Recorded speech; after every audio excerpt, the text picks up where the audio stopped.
Oui, bah, peut-être, oui. Bon, ben, bonjour à tous. Donc, on va commencer cette deuxième table ronde. Donc, je vais me présenter. Donc, je suis Sylvie Vinceneux. Je suis membre du Conseil national et responsable de la Commission nationale logement. Et je suis également à la direction de la Fédération du Var.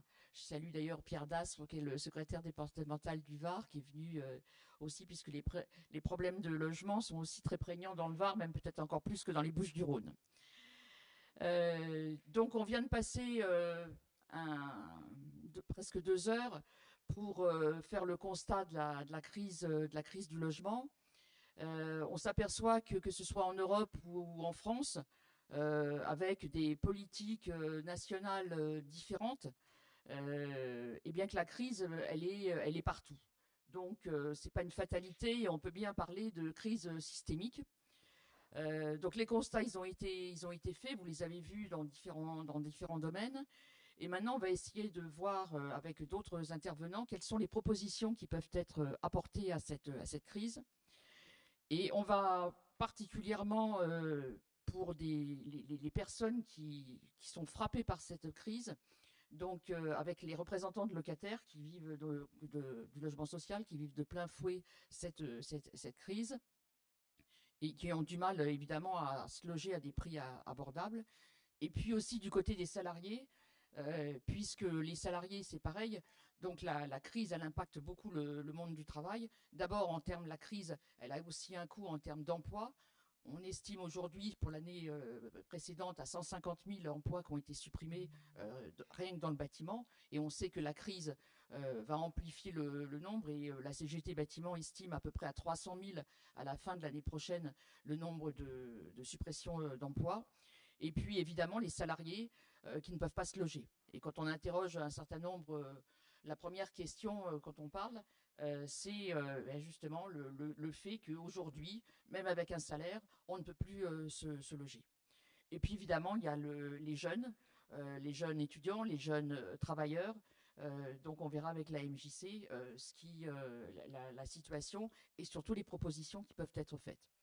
Et enfin, on finira avec le Parti communiste autrichien qui a mené. Alors, l'Autriche avec la France, c'est peut-être les deux seuls pays qui restent à avoir quand même des politiques publiques de gestion de logement social, avec un nombre de logements sociaux relativement élevé par rapport aux autres pays européens. Les chiffres vous ont été donnés tout à l'heure, on reviendra peut-être dessus à la fin. Mais malgré ça, la crise du logement en Autriche, elle existe. Mais par contre, il y a des propositions et on voit que dans certaines villes autrichiennes, il y a eu des batailles importantes qui ont été menées. Et donc, on nous expliquera justement comment le Parti communiste autrichien a pu en faire. Donc, je vais d'abord donner la parole à Julien Suarez, donc, qui est membre de la CNL. Donc, la CNL, la Confédération nationale du logement, qui est une des plus anciennes associations de défense du logement en France. Donc, ce que je vais te demander, c'est évidemment quel est l'état des lieux qui est dressé par la CNL pour les locataires en France et en Europe. Et puis, accessoirement, sur les mobilisations, on a beaucoup parlé de la mobilisation qui est nécessaire pour faire avancer des conquêtes en matière de logement. Alors, en Europe, il y a des grandes mobilisations. Ismaël Gonzalez nous disait il y a à peu près un mois à Madrid, il y a eu 150 000 personnes qui sont mobilisées dans la rue. Dans d'autres pays européens aussi. À Rome, même avec Mélanie, extrême droite, il y a des manifestations importantes. Et en France, on voit qu'on a quand même des difficultés à mobiliser avec une certaine ampleur. Il peut y avoir des petites mobilisations dans des communes sur des sujets ponctuels, mais qu'au niveau national, on n'arrive pas à mobiliser. Donc ça, c'est vraiment la première question que je te poserai.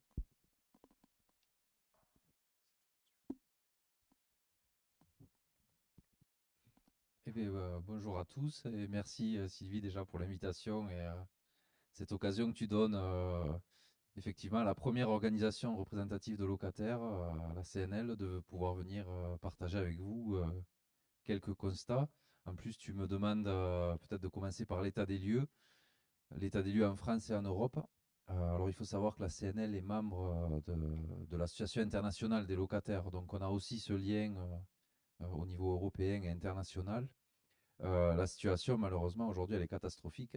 Ça a été quand même pas mal étayé tout à l'heure sur le premier débat. Tu y as fait allusion aussi. Ce qu'on subit aujourd'hui, c'est les conséquences d'années d'austérité sur les politiques du logement et ses conséquences. Dès 2017, la dernière grande loi logement, la loi Elan, organise l'asphyxie des bailleurs sociaux avec un dispositif phare qu'on appelle la réduction de loyer de solidarité, qui organise la ponction de quelques milliards 3 par an directement dans les caisses des bailleurs sociaux, avec des conséquences terribles sur la construction. Bon, pour donner quelques chiffres, mais des chiffres, on en a chaque année par l'ancienne fondation Abbé Pierre. On a, on- Chaque année, on a ces chiffres qui ne rebattent pas les cartes, en fait. Mais enfin, depuis 2021, le post-Covid, là, plus 10% sur l'augmentation des loyers. Ça, c'est une des premières réalités. Décembre 2024, là, on était à quelques 2 800 000 personnes, ménages, en attente d'un logement HLM en France.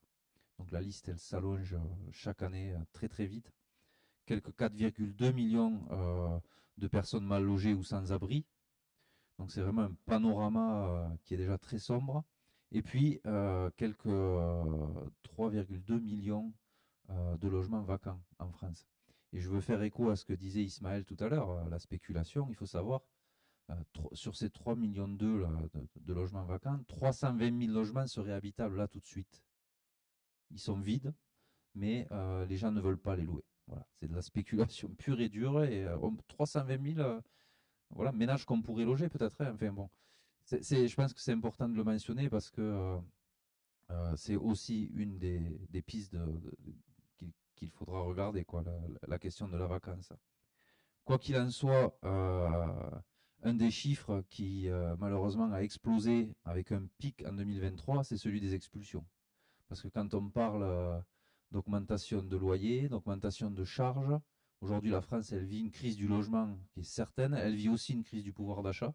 Tu parlais des salariés, et je pense que la, la copine Patricia de la CGT en parlera beaucoup mieux et plus que moi, mais l'affaissement généralisé des salaires, l'affaissement généralisé du pouvoir d'achat fait qu'aujourd'hui, les habitants et les locataires au premier titre sont percutés de plein fouet par ça. Et donc 19 800 expulsions enregistrées en 2023. C'est quand même un sombre record qu'on a battu cette année-là. La loi Kasbarian est passée par là, la fameuse, qui évidemment qui facilite l'expulsion des locataires en difficulté. Et donc effectivement, on s'est réunis ce matin pour visiter la rue d'Aubagne et on a pu réaliser et parler de tout le drame humain qu'il y a derrière ces questions-là. Mais moi, ce que je veux dire aujourd'hui, en tant que représentant des locataires, c'est qu'il y a un autre drame humain, mais celui dont il ne fait pas d'étincelle, il ne fait pas de déclic, on n'en parle pas forcément tous les jours, mais c'est quand même bien celui qui se cache derrière toutes ces expulsions. Il faut savoir qu'on a eu en octobre dernier, peut-être plus que les années précédentes, des débats très durs au sein des conseils d'administration des bailleurs sociaux. Et je sais qu'on a des amis ici parmi nous qui sont de l'autre côté et qui gèrent des offices HLM, et c'est pas facile. Et c'est d'autant plus pour ça que les discussions sont très dures. La directrice de Tarn-et-Garonne Habitat, moi je suis du Tarn-et-Garonne, à Montauban, elle nous explique que voilà, aujourd'hui, avec les ponctions qui ont été mises en place, avec l'arrêt des aides à la pierre, ou en tout cas une diminution tellement qu'aujourd'hui, le seul moyen d'équilibrer le budget d'un bailleur social, c'est d'augmenter les loyers. Et donc aujourd'hui, elle nous explique que, et elle n'a même pas besoin de nous convaincre, on sait que c'est vrai, ils sont face à des choix cornéliens sur la rénovation, sur la construction et sur les questions principales qui devraient être leur cœur de métier. Je vous prendrai l'exemple de Aude Habitat, donc la région de Carcassonne, qui, ça fait 2 ans de suite, ne boucle pas son loyer malgré ne boucle pas son budget malgré les augmentations de loyer. Ah, du côté de Perpignan, dans les Pyrénées-Orientales, les regroupements ont fait une petite ESH, une entreprise sociale d'habitat de moins de 2000 logements, est en train d'absorber l'OPH historique des Pyrénées-Orientales qui gérait plus de 20 000 logements, un truc, voilà. Et ben, c'est la privatisation rampante du logement social, hein, qui est en train d'arriver. Et nous, ce qu'on leur rétorque systématiquement, c'est que il y a ce drame humain derrière. Il faut savoir que lorsqu'une une famille en arrive à la rupture, c'est-à-dire à ne plus payer son loyer, c'est jamais par choix. Ça vous tombe dessus, en fait. C'est-à-dire qu'on a déjà réduit l'accès à la culture, on a déjà réduit l'accès au sport pour les enfants, on aura réduit probablement l'alimentation aussi, on aura actionné tous les leviers qu'on peut en tant que famille. Y en a quand même un certain nombre, mais enfin, quand on vient à toucher l'éducation, la santé, le sport, voilà. Et en dernier recours, on ne paye plus le loyer, on se retrouve en situation, voilà, commission d'expulsion, tout ça. Bon, c'est dramatique ce qui se passe. Et après ça, quand c'est l'expulsion, si ça en vient à être la rue, ben c'est la fin de la dignité, quoi. On perd tout le reste, il reste plus rien après ça. Donc c'est quand même très compliqué. Qu'est-ce que tu me demandais sur l'Europe? L'IUT, donc l'Association internationale des locataires, dresse à peu près les mêmes problématiques. 150 millions de locataires en Europe. Leur première des difficultés, c'est des loyers inabordables, les questions de rénovation énergétique, d'isolation, la financiarisation du logement. Ismaël en a très bien parlé tout à l'heure, mais c'est le cœur du problème aujourd'hui. Et puis évidemment, enfin, la régularisation folle là, autour des logements, enfin, du loyer touristique dérégulé, quoi, voilà. Donc ça, c'est ce qui est fait. Dire que les mobilisations, il y en a quand même. En Espagne, elles ont quand même mis beaucoup de monde dans la rue. En Allemagne aussi. Ils obtiennent, bon, c'est dur. En France, de toute façon, de manière générale, se mobiliser est quand même très compliqué. On l'a vu sur la CNL a été partie prenante au moment de la mobilisation contre l'augmentation de l'âge de départ à la retraite. Et on a eu des mobilisations historiques, nous en tout cas en Occitanie et en Tarn-et-Garonne, et ça n'a pas abouti au résultat qu'on voulait. Donc je vous laisse imaginer pour des gels de loyer, quoi. Mais cependant, nous l'an dernier, la CNL, on a lancé une pétition un peu historique quand même, parce que voilà, il nous semblait que là l'urgence elle est là, et donc une pétition avec deux revendications simples qui étaient le gel des loyers, là tout de suite. Bon, on a quand même perdu parce qu'il a été voté massivement par la majorité des conseils d'administration en fin d'année dernière, mais ça reste d'actualité. Il faut à un moment geler les loyers, redonner un peu de souffle aux ménages. Et puis la construction massive de logements sociaux. Nous, ce qu'on dit à la CNL, c'est que vu la crise du logement qu'on traverse aujourd'hui, il faudrait à peu près tabler sur 250 000 logements construits par an pendant 5 ans. Et on se donnerait quelques chances d'enrayer la crise qu'on traverse. Là, on va être encore sur une année historique à moins de 90 000 logements construits, comme l'année dernière. Donc on est très très loin du compte. Sur la mobilisation, je veux juste, peut-être pour pas être trop long, mais dire qu'il y a effectivement l'alarme rappel à l'ordre. Il y a une clé, moi je pense, il y a une clé sur la mobilisation aujourd'hui, c'est la question du droit au logement. Et la question du fait que le droit à la propriété aujourd'hui, il supersède ce droit au logement. Et je pense que ça, c'est le nœud du problème. Et c'est sur ça qu'on doit commencer à se mobiliser, peut-être à unifier aussi les partis politiques, l'intersyndical, l'interassociatif. Il faudrait qu'on soit en capacité aujourd'hui, dans une Europe où finalement on repose sur la loi du marché et sur la main invisible du marché pour loger tout le monde. Le constat, il est unanime, c'est un échec total et on ne va jamais loger tout le monde avec cette philosophie-là. Il faut aujourd'hui se battre, comme peut-être, je le dis souvent, c'est, alors je ne sais pas si on peut comparer ou quoi, mais la manière dont on se bat pour le droit à l'IVG, aujourd'hui on doit se battre pour le droit au logement. Et si on considère que avoir un toit sur la tête, c'est un droit que tout le monde devrait avoir, eh bien, il faut unir déjà à ce niveau-là. C'est-à-dire qu'il faut des législations, il faut que ce soit dans la Constitution, et il faut des législations fermes et contraignantes sur le droit au logement, et qu'il soit bien au-dessus du droit à la propriété. Aujourd'hui, la loi Kasbarian, elle vient là pour renforcer encore, toujours, les propriétaires. On expulse au nom du droit à la propriété. Voilà, voilà peut-être, désolé d'avoir été un peu long, mais me semble, là-dessus, quoi.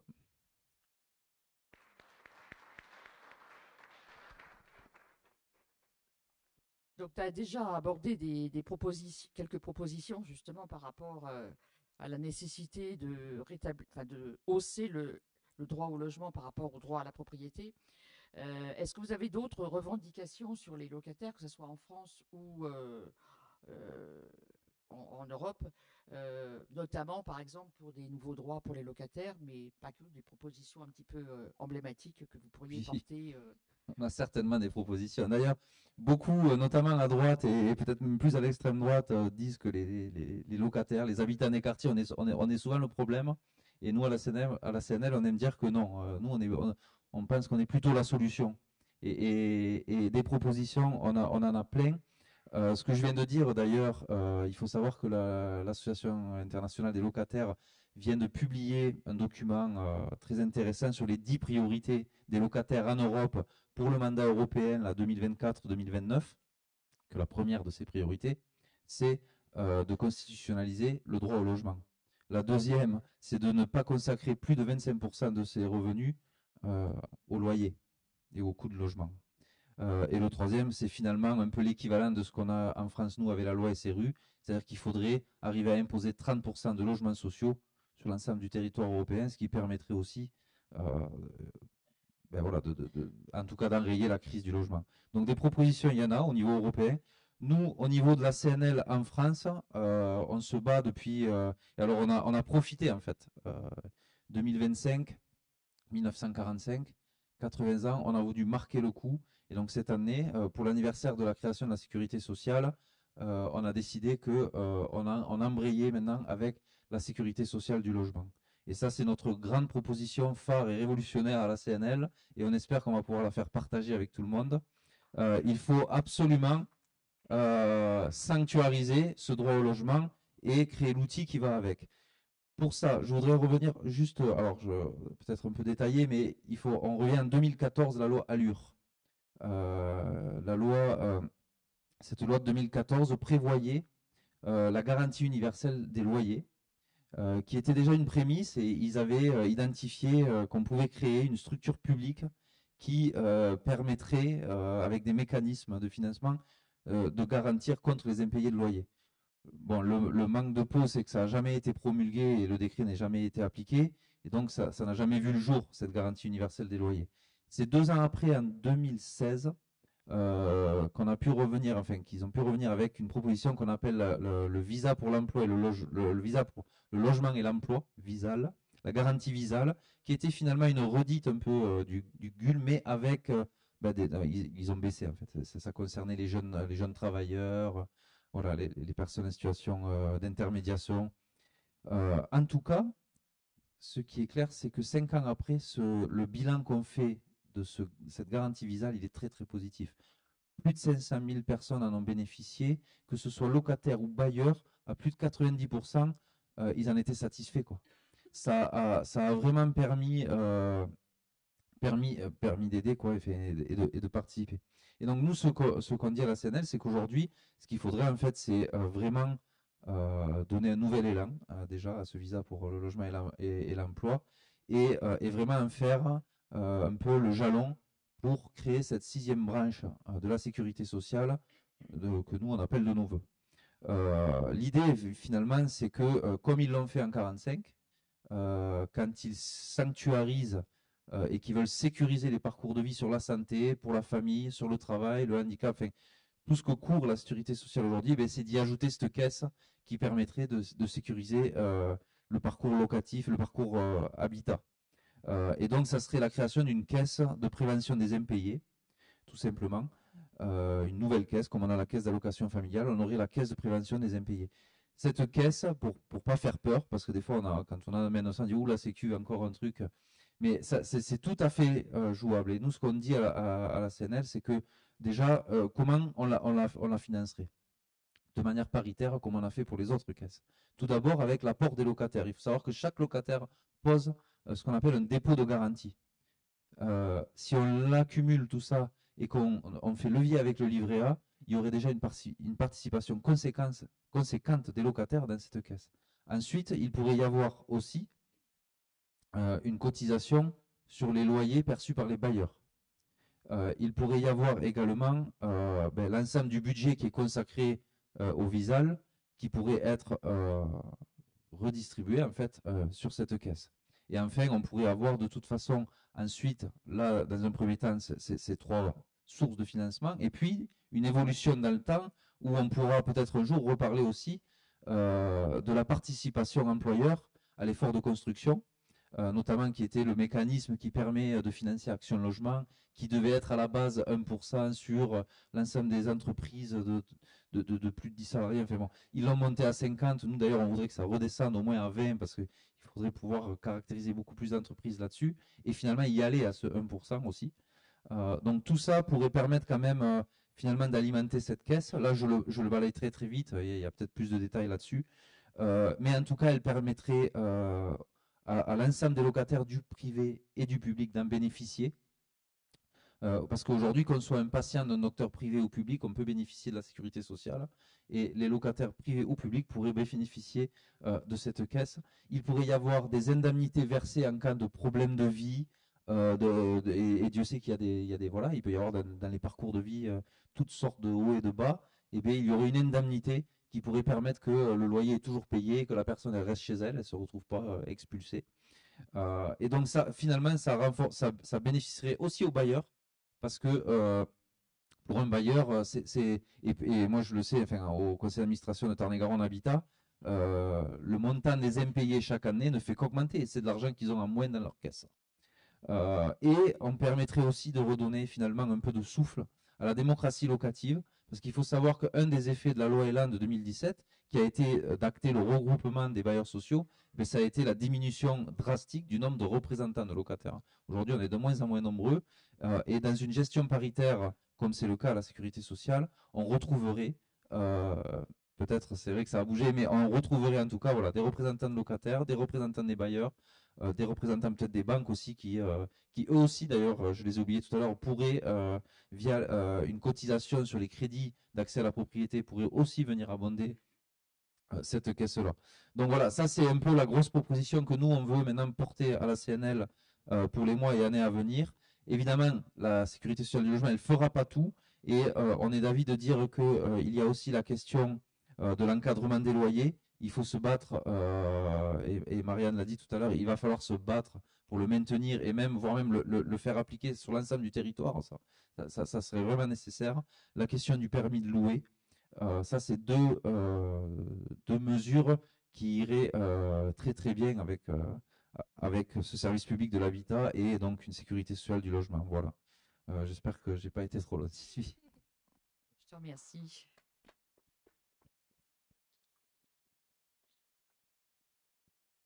Donc, Patricia Tejas, donc pour la CGT.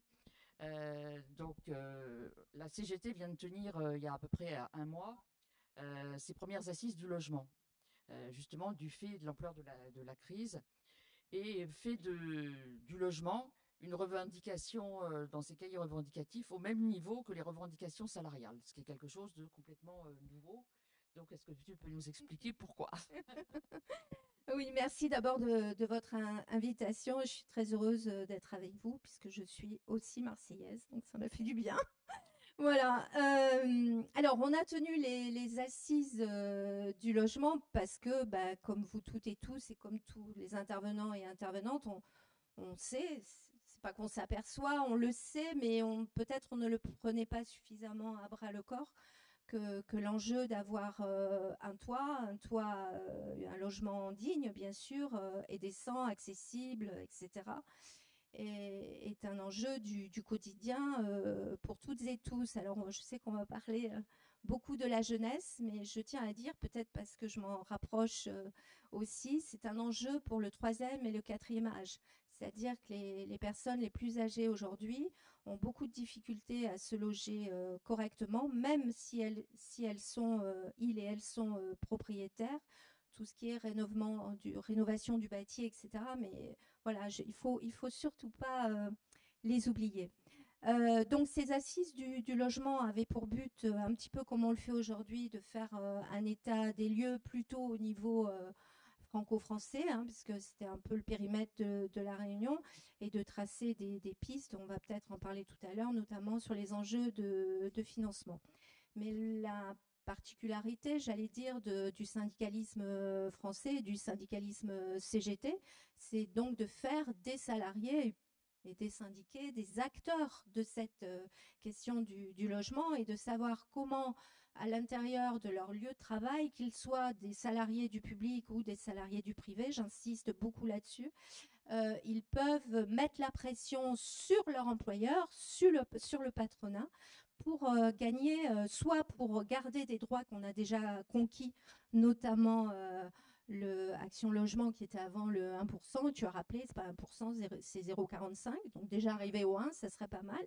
Donc conserver nos conquis, mais aussi aller à la conquête de nouveaux droits. Et ce qui a été dit par les témoignages qui étaient donc à la tribune, qui était très intéressant, c'est qu'il y a des batailles dans l'entreprise qui sont gagnantes. Alors, un peu notre travers à la CGT, mais je pense que c'est partout pareil, c'est quand on gagne, on a du mal à le mettre je veux dire, en avant et en faire la publicité. Il y a des... Alors, certes, ça concerne plutôt les grands groupes que les TPE ou les PME ou les PMI, mais par exemple, quand il y a des négociations, aujourd'hui, dans les négociations salariales, il y a aussi des négociations qui concernent le logement. Je pense à nos camarades cheminots, puisqu'on a une camarade cheminote qui est devant là. La question du logement est extrêmement importante, parce que vous ne pouvez pas penser le travail sans la mobilité, c'est-à-dire comment je vais à mon travail, et sans la question du logement. Est-ce que je suis logée à 200 km de là où je travaille, ou est-ce que je suis logée à 15 minutes à pied? Voilà. Et dans les négociations avec l'employeur, cette question du logement doit être au cœur des revendications. Et j'allais dire, le patron, l'employeur, là j'insiste, qu'il soit public ou privé, a les moyens, soit lui-même d'acheter des logements et de les mettre à disposition des salariés à des loyers modérés, mais peut aussi faire ce qu'on appelle de la réservation, c'est-à-dire dans un bâtiment qui est en train de se construire, même si c'est un bâtiment de logement collectif du privé, il peut réserver tout ou partie de ce logement et faire en sorte que les salariés soient logés.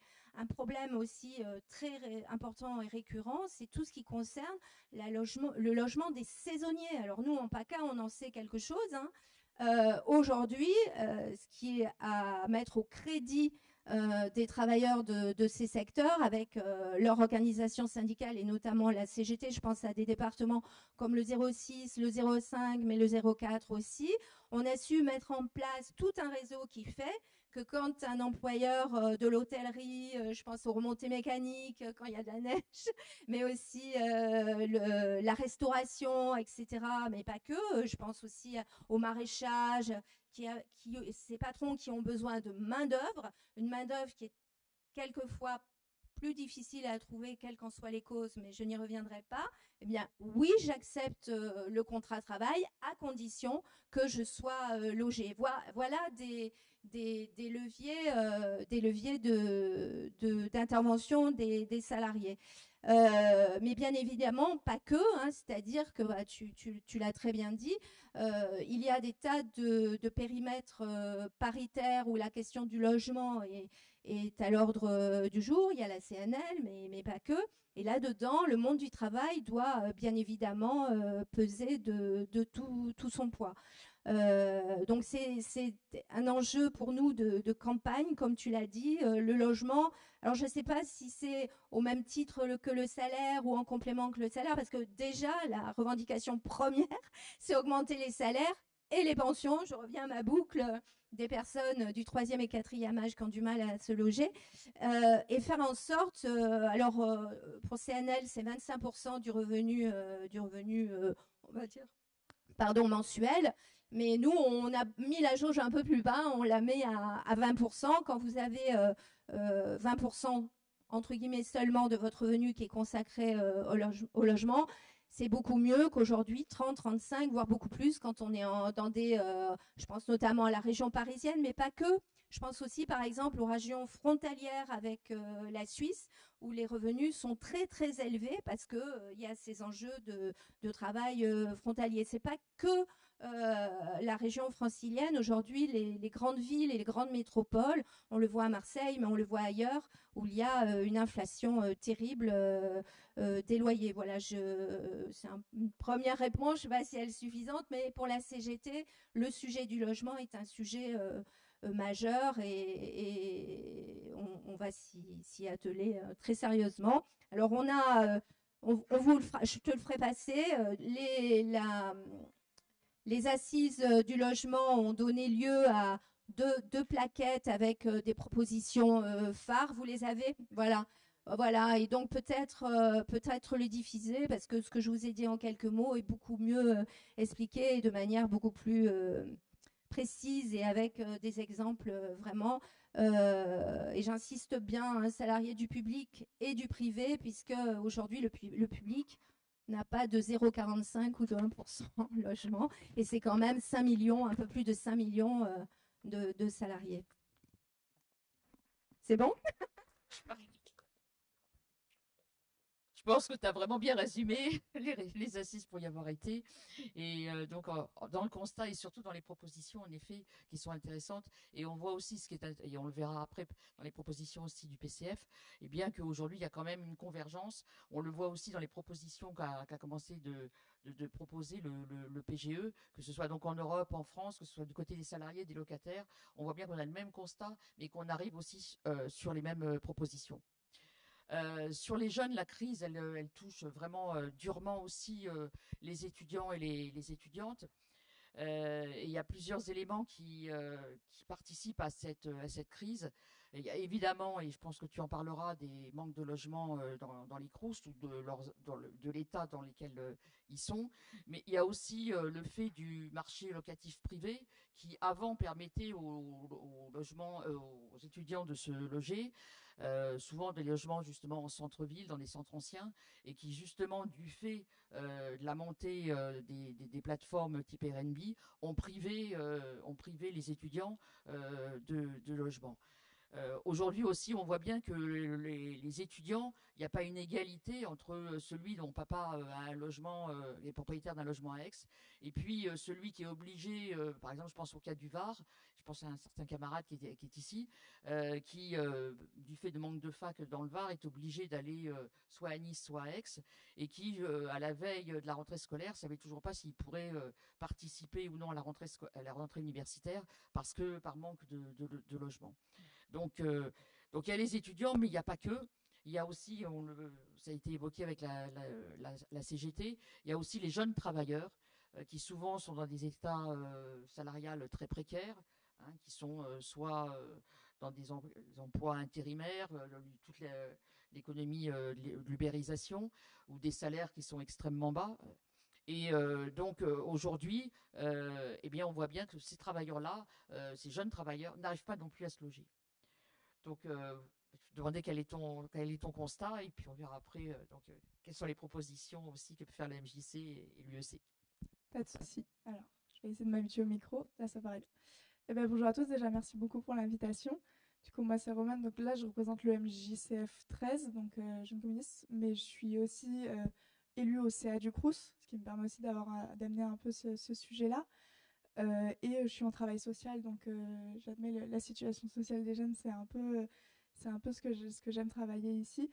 Déjà, nous, on en fait un constat très clair sur la jeunesse. On en parle depuis tout à l'heure, le sujet du logement, mais il y a déjà le sujet de la précarité qui est à l'initiale de cette situation. C'est un jeune sur 5, il vit sous le seuil de la précarité, sous le seuil de pauvreté. Le chômage, donc l'incapacité d'avoir un travail et de se retrouver dans des situations type RSA chômage, est extrêmement élevé chez les 18-25 ans, ce qui représente en fait principalement la classe de la jeunesse. Je sais que des camarades l'amenaient jusqu'à 35 tout à l'heure, on l'amène plutôt jusqu'à la trentaine chez nous. Et sinon, en fait, il y a vraiment les jeunes aujourd'hui le plus fort taux d'emploi précaire. Tu en parlais juste là ici, mais c'est vrai que tout ce qui va être intérim, CDD ou stage de moins de 8 semaines qui sont donc pas rémunérés ou très faiblement rémunérés, on est en dessous du RSA. On est vraiment sur des seuils. Ça empêche en fait tout accès à l'emploi, du moins dans le domaine privé. Ça coupe complètement toute cette part de logement, toute cette zone-là. Et en fait, du coup, on vient rechercher des logements dans le parc étudiant. Aujourd'hui, je vais parler des étudiants, il y a un accès limité à ce logement parce que le parc étudiant, c'est 240 000 places, 175 000 places en logement étudiant Crous, donc réparties sur 770 résidences universitaires. Le reste, ça va être tout ce qui est associations ou bailleurs sociaux ou choses spécifiques, on va dire. Mais donc, par contre, on a un total de 3 millions d'étudiants aujourd'hui en France qui souhaitent se loger et qui, du coup, c'est complètement insuffisant comme accès. En moyenne en France, on est à 5,83% des étudiants qui ont accès du coup à ces résidences Crous. Je vais parler ici pour Marseille. Ici, on atteint les 9%. En fait, on n'est pas du tout dans des seuils qui sont acceptables et qui permettent aux étudiants de se loger. Les étudiants, du coup, se retrouvent face à des situations de précarité qui sont extrêmes, dans des conditions qu'on va retrouver de précarité et de recherche dans des parcs privés qui vont du coup être à des seuils. Quand vous dites que vous visez, par exemple, par rapport à son salaire, 25%, 20% à mettre dans le logement, aujourd'hui, pour tout ce qui va être jeunesse étudiante, car j'associe les deux parce que souvent dans la jeunesse étudiante, en fait, on a des gens qui ont un salaire sur le côté parce qu'ils ont un emploi sur le côté. Donc en fait, les deux s'associent assez vite. On est plutôt sur du 60% qui est dédié au logement en fait. On a un reste à vivre à moins de 100 euros. Tu ne peux pas faire des courses avec un reste à vivre à moins de 100 euros. Ça ne marche pas comme ça. Donc on se tourne vers tout ce qui va être associatif, distribution alimentaire, solutions. Je sais qu'on a des camarades du Secours populaire qui font un énorme travail là-dessus. Enfin voilà. Ça, c'est les alternatives aujourd'hui que sont obligés d'avoir la jeunesse. Ensuite, donc il y a l'accès limité au logement autonome, comme on l'a dit, à cause du coût, à cause de l'absence de garant aussi, ou de fonds pour pouvoir payer la caution. On ne se rend pas compte, mais en fait, un étudiant aujourd'hui n'a pas une épargne, sauf si, comme tu l'as dit, papa possède une maison sur Aix. Ça n'existe pas, ça n'a pas la possibilité d'avancer des sous pour la caution. Et donc, on se retrouve dans les jeunes qui quittent de plus en plus tard le domicile familial. On le disait tout à l'heure, la moyenne européenne, c'est 26 ans de décohabitation du domicile familial. Donc en fait, c'est pas qu'une situation en France, c'est une situation de précarité de jeunesse et précarité de logement qui est très généralisée sur l'Europe. Donc faute d'indépendance financière, de moyens financiers suffisants, enfin de logements accessibles. Moi, ce que j'amène ici, ce qu'on travaille, c'est vraiment... Enfin, moi, je connais du coup beaucoup mieux la situation du Crous. Aujourd'hui, le Crous en France, il n'a pas la possibilité de répondre au logement des étudiants ni au logement des jeunes. Il est en incapacité de le pouvoir parce que, on le soit d'accord, c'est une problématique gouvernementale qui n'est pas récente, mais qui est encore plus existante aujourd'hui. Aujourd'hui, on a des coupes budgétaires énormes dans les budgets du Crous qui ne le rendent plus ça comme une option faisable. On se retrouve avec des Crous qui n'ont évidemment pas de foncier, donc pas de possibilité de créer des logements sociaux. Donc ça, pareil, ça ne dégage pas de nouvelles places, mais on a de plus en plus d'étudiants. Donc on se retrouve complètement déséquilibré. Tout récemment, là, sur l'année, on a eu les votes sur les dégels des loyers du Crous. On avait des loyers des Crous qui étaient gelés, qui nous permettaient aux étudiants de se retrouver avec des loyers qui étaient plus ou moins abordables. Aujourd'hui, le Crous n'a plus les moyens financiers de permettre de geler et est obligé de dégeler. Pour autant, ce choix-là, c'est un choix politique, de faire subir les effets de la crise financière, de la crise du logement sur les étudiants qui n'ont pas de moyens matériels, qui n'ont pas de conditions matérielles, qui n'ont pas de possibilité de venir compenser cette augmentation de loyer. La classe, enfin, en fait, on fait un vrai travail de classe, nous, au sein de l'EJC, au sein de l'UEC, de faire réaliser aux étudiants qu'en fait, ils se retrouvent intégrés dans ce système-là. La classe étudiante, elle n'a pas de moyens de pouvoir aujourd'hui se défendre concrètement et de pouvoir du coup se retrouver avec de l'aide au droit, de l'accès au droit et de l'accès à ce logement-là. En tout cas, nous aujourd'hui en France, on pense qu'on a vraiment ces gros axes-là et ce gros problème-là. Du coup, je passe un peu, mais du coup sur les jeunes travailleurs, c'est toujours une situation qui est très spécifique parce que c'est le logement d'un jeune travailleur. Un jeune travailleur, c'est quelqu'un qui vient d'entrer dans le monde de l'emploi, donc c'est quelqu'un qui n'a forcément pas des revenus élevés, ou alors qui, vraiment dans des cas spécifiques, mais là je vais parler pour la grande majorité, et qui donc n'a pas la possibilité de mettre un tiers de son salaire dans un logement, dans le privé. Et après, on a les logements sociaux. Les logements sociaux, je ne vais pas répéter tous les chiffres et toutes les données qui ont été données depuis tout à l'heure, ça ne ferait pas de sens, mais qu'on soit bien d'accord, ce n'est pas une solution abordable ni pour les familles, ni pour les employés, ni pour la jeunesse. On se retrouve vraiment bloqué. Enfin, en tout cas, pour ce qui est des jeunes travailleurs, aujourd'hui, on a des solutions qui doivent être envisagées, mais qui, en l'état, ne sont pas... Là, aujourd'hui, si vous faites le bilan, la jeunesse, elle vit où? Eh ben, elle vit là où elle peut. Elle vit dans les Crous, elle remplit les Crous, elle demande très peu de logements sociaux, parce que, bah, évidemment, c'est pas une situation qui... Ça, il n'y en a pas, et puis elles ne sont pas forcément attribuées, parce qu'il y a quand même des priorisations. Donc, elle vit dans le privé, à des loyers trop chers, se retrouve avec un reste à vivre trop faible, et on se retrouve, et on a bouclé la boucle, quoi. Du coup, si tu veux, je passe un peu sur les propositions, mais c'est vrai que pour nous, en fait, l'évidence, ce serait de se dire, mais en fait, le gel des loyers doit exister, doit être nécessaire, que ce soit pour les familles, que ce soit pour les employés, mais en fait, que ce soit pour les étudiants, que ce soit dans le regel des loyers Crous, mais que ce soit aussi le gel des loyers dans les zones, ce qu'on appelle les zones étudiantes, donc les zones qui sont, comme tu disais, aux alentours des universités, des écoles, ça où on sait qu'en fait, on a plus de 60%, c'est des étudiants qui vivent dans ces zones-là. Faire ce forcing, on va dire, et ce grand travail sur le gel des loyers. Aussi, il y a vraiment cette idée de financement de plans massifs de logements étudiants publics. Il y avait un objectif de 30 000 logements annoncé par Macron en 2017. Bon, à l'été 2024, il y avait 5% qui avaient réellement été construits. Bon, on en fait le bilan, on sait qu'en fait, il y a un gros manque ici. On sait que le manque de foncier du Crous, c'est un problème, on en reparlait, mais en fait, il est nécessaire d'avoir un service public étudiant. Aujourd'hui, le service public de l'enseignement supérieur, il est terriblement attaqué. Et en fait, la nécessité de permettre aux étudiants d'avoir redonné des moyens financiers aux Crous, aux institutions qui travaillent pour eux, pour nous, c'est l'axe pour lequel, en tout cas, on milite. Et après, il y a l'idée locale. En fait, municipalement, par exemple, on peut instaurer dans les plans locaux d'urbanisme des quotas réservés aux étudiants. On peut généraliser l'APL étudiante. En tout cas, on peut essayer de permettre et de faire de l'accès au droit pour permettre aux étudiants d'accéder à ces appels qui existent et qui ne sont en fait que très peu demandés. Enfin voilà, donc on a vraiment ça qu'on met en avant, c'est cet accès au droit et ce forcing sur tout simplement la construction et le gel des loyers pour les logements déjà existants. Voilà, pardon, je me répète un peu.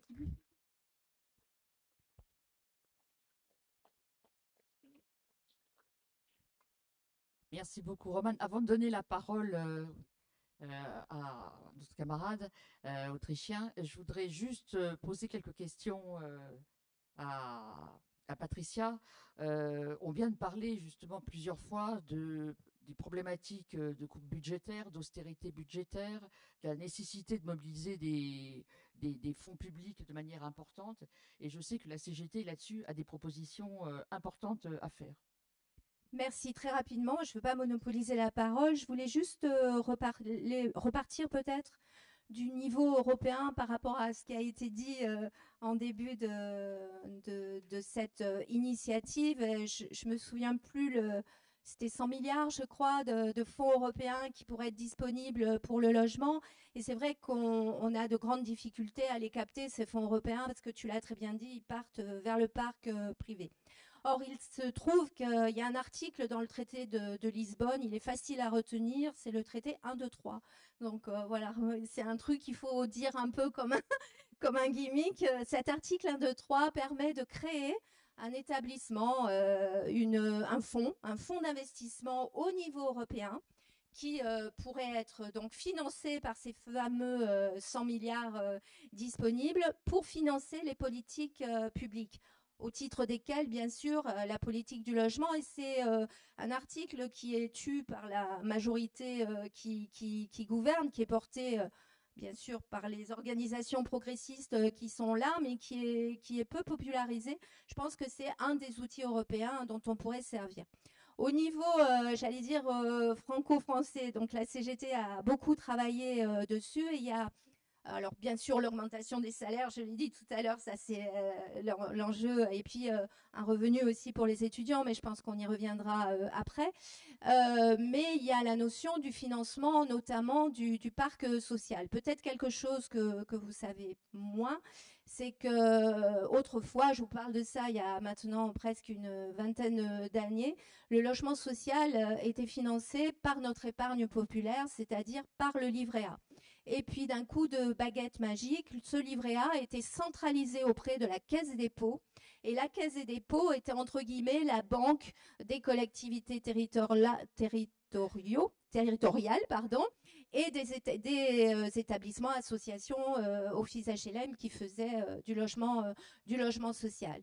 Et bien évidemment, d'un coup de baguette magique, ce 100% a été rayé de la carte. La Caisse des dépôts ne perçoit plus que 60% de cette épargne populaire et les autres 40% maintenant vont bien évidemment dans les banques privées qui ne font pas du logement social. Donc nous, on demande à ce que ça soit recentralisé auprès de la Caisse des dépôts, mais en plus, on demande à ce que le livret de développement durable solidaire, les sommes non affectées bien évidemment au développement durable, soient reversées annuellement, y compris à la Caisse des dépôts pour financer des projets. Alors, c'est pas une vue de l'esprit, ça existait, c'était il n'y a pas longtemps, donc il suffit, comme tu l'as très bien dit, qu'il y ait une volonté politique de consacrer cette centralisation. Et puis, il y a aussi, et je vais faire très vite, je te rassure, il y a tous les enjeux de réforme de la fiscalité locale et de la fiscalité nationale, parce que la fiscalité, on en parlait en aparté, c'est une arme dissuasive contre la spéculation et notamment la spéculation immobilière, parce que quand vous vendez un bien qui coûte 100 000 et que vous le revendez 500 000, il y a un gap de 400 000 euros, comment on taxe cette plus-value? Alors c'est un vrai débat qu'il faut avoir entre nous, mais c'est un moyen de contrôler la fiscalité. Sur la vacance, on demande bien sûr que la taxe sur les locaux vacants soit supérieure. Et la fiscalité locale, quand on a dépouillé les collectivités territoriales de la taxe d'habitation, elle était assez injuste dans son calcul, mais elle était reversée aux collectivités territoriales. Aujourd'hui, à la place, on lui fait un reversement d'une partie de la TVA. La TVA, c'est l'impôt le plus injuste qui existe. Que vous ayez 100 € pour vivre ou 10 000 € pour vivre, votre TVA, quand vous achetez une plaquette de beurre ou une salade, vous paierez la même. C'est injuste. Voilà, donc il faut revoir ça. Et enfin, un dernier sujet, notamment pour les primo-accédants qui concerne pas que, mais la jeunesse. Aujourd'hui, avoir un crédit, ça a été dit d'ailleurs en première pour acheter ce logement principal, c'est une folie. Si vous n'avez pas d'apport, c'est juste pas possible. Et on revient au papa ou la maman qui a un bien sur Aix.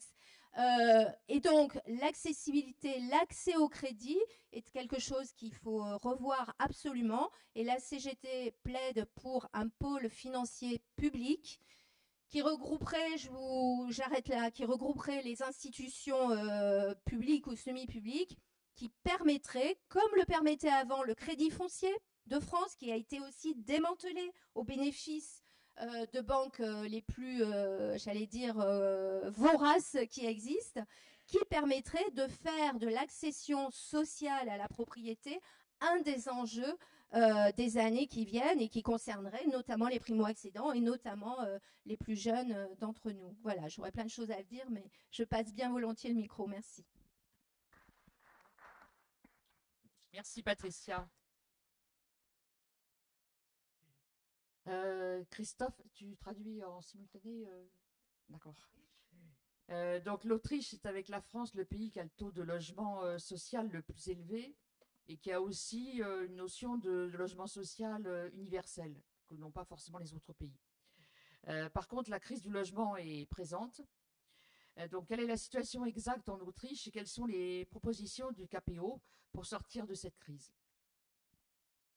Okay, so first, thank you for having me in your wonderful city. I'm very pleased, and also thank you to Lena, who will do the translations for me, since I don't speak French very well. And I also want to stress at the beginning that it is very important that we have a European cooperation in those very similar issues, and so it is very important that we exchange our experiences. So, what is at the root of the crisis? As Senator Margaret already pointed out, and several others too, it is the class struggle after all. So housing is a basic need. Of course, everyone needs to live somewhere. Housing is, of course, a good because houses don't grow anywhere. We have to work for them and provide the infrastructure so that they're there.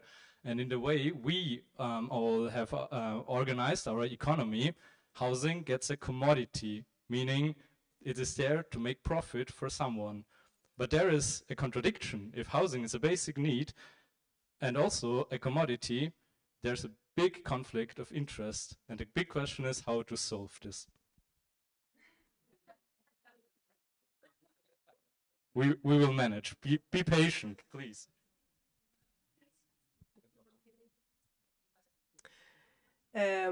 Donc merci beaucoup de me recevoir ici, je suis ravie d'être là et merci pour la traduction. Donc au début, en fait, on est en train de constater qu'on est face à une problématique européenne commune. Et qu'est-ce qui est à la racine de ça? On constate que c'est quand même la lutte des classes, puisque évidemment le logement, nous on sait que c'est un besoin de base. On doit travailler, on doit produire des infrastructures, etc. On organise notre économie autour de ça, mais on se rend compte que le logement est aussi apparemment une marchandise. Et là, on voit bien que du coup, il y a un conflit d'intérêts entre ça. Et la question est comment est-ce qu'on peut résoudre cette question? So Austria is a tenants nation. Why is that? After World War II, we had applied a very tenant-friendly tenancy law that made it very attractive to rent a flat and not buy a flat. Then, of course, there was the heritage of the interwar public housing. You may all recall the Red Vienna and the Karl Marx Hof, for example. If you Google Vienna, you might get a picture of that. And then, of course, there was the expansion of public housing until the late 1980s and the early 1990s. So the cities of Vienna, Graz, and Linz are well provided with public housing space.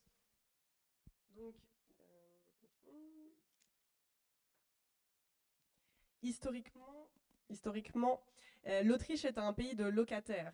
Après la Deuxième Guerre mondiale, il y a eu une loi sur la location plutôt favorable aux locataires qui a été appliquée, et de nombreux grands projets de logement public, que vous connaissez peut-être d'ailleurs comme l'héritage de la Vienne rouge et social-démocrate, par exemple Karl Marx Hof, vous pouvez trouver des photos sur Internet, ont survécu à la guerre et ont pu être restaurés. Jusqu'à la fin des années 80 et au début des années 90, le secteur du logement public a été développé. Les plus grandes villes autrichiennes, principalement Vienne, Graz et Linz, étaient alors dotées d'un nombre assez important de logements sociaux publics. So this situation provided affordable housing for those in socio-economical need, but also cheaper rents across the board, because the highly regulated private sector was not so attractive for the private owners. Then there was the big competition of public housing that was declining the prices for renting, and also there was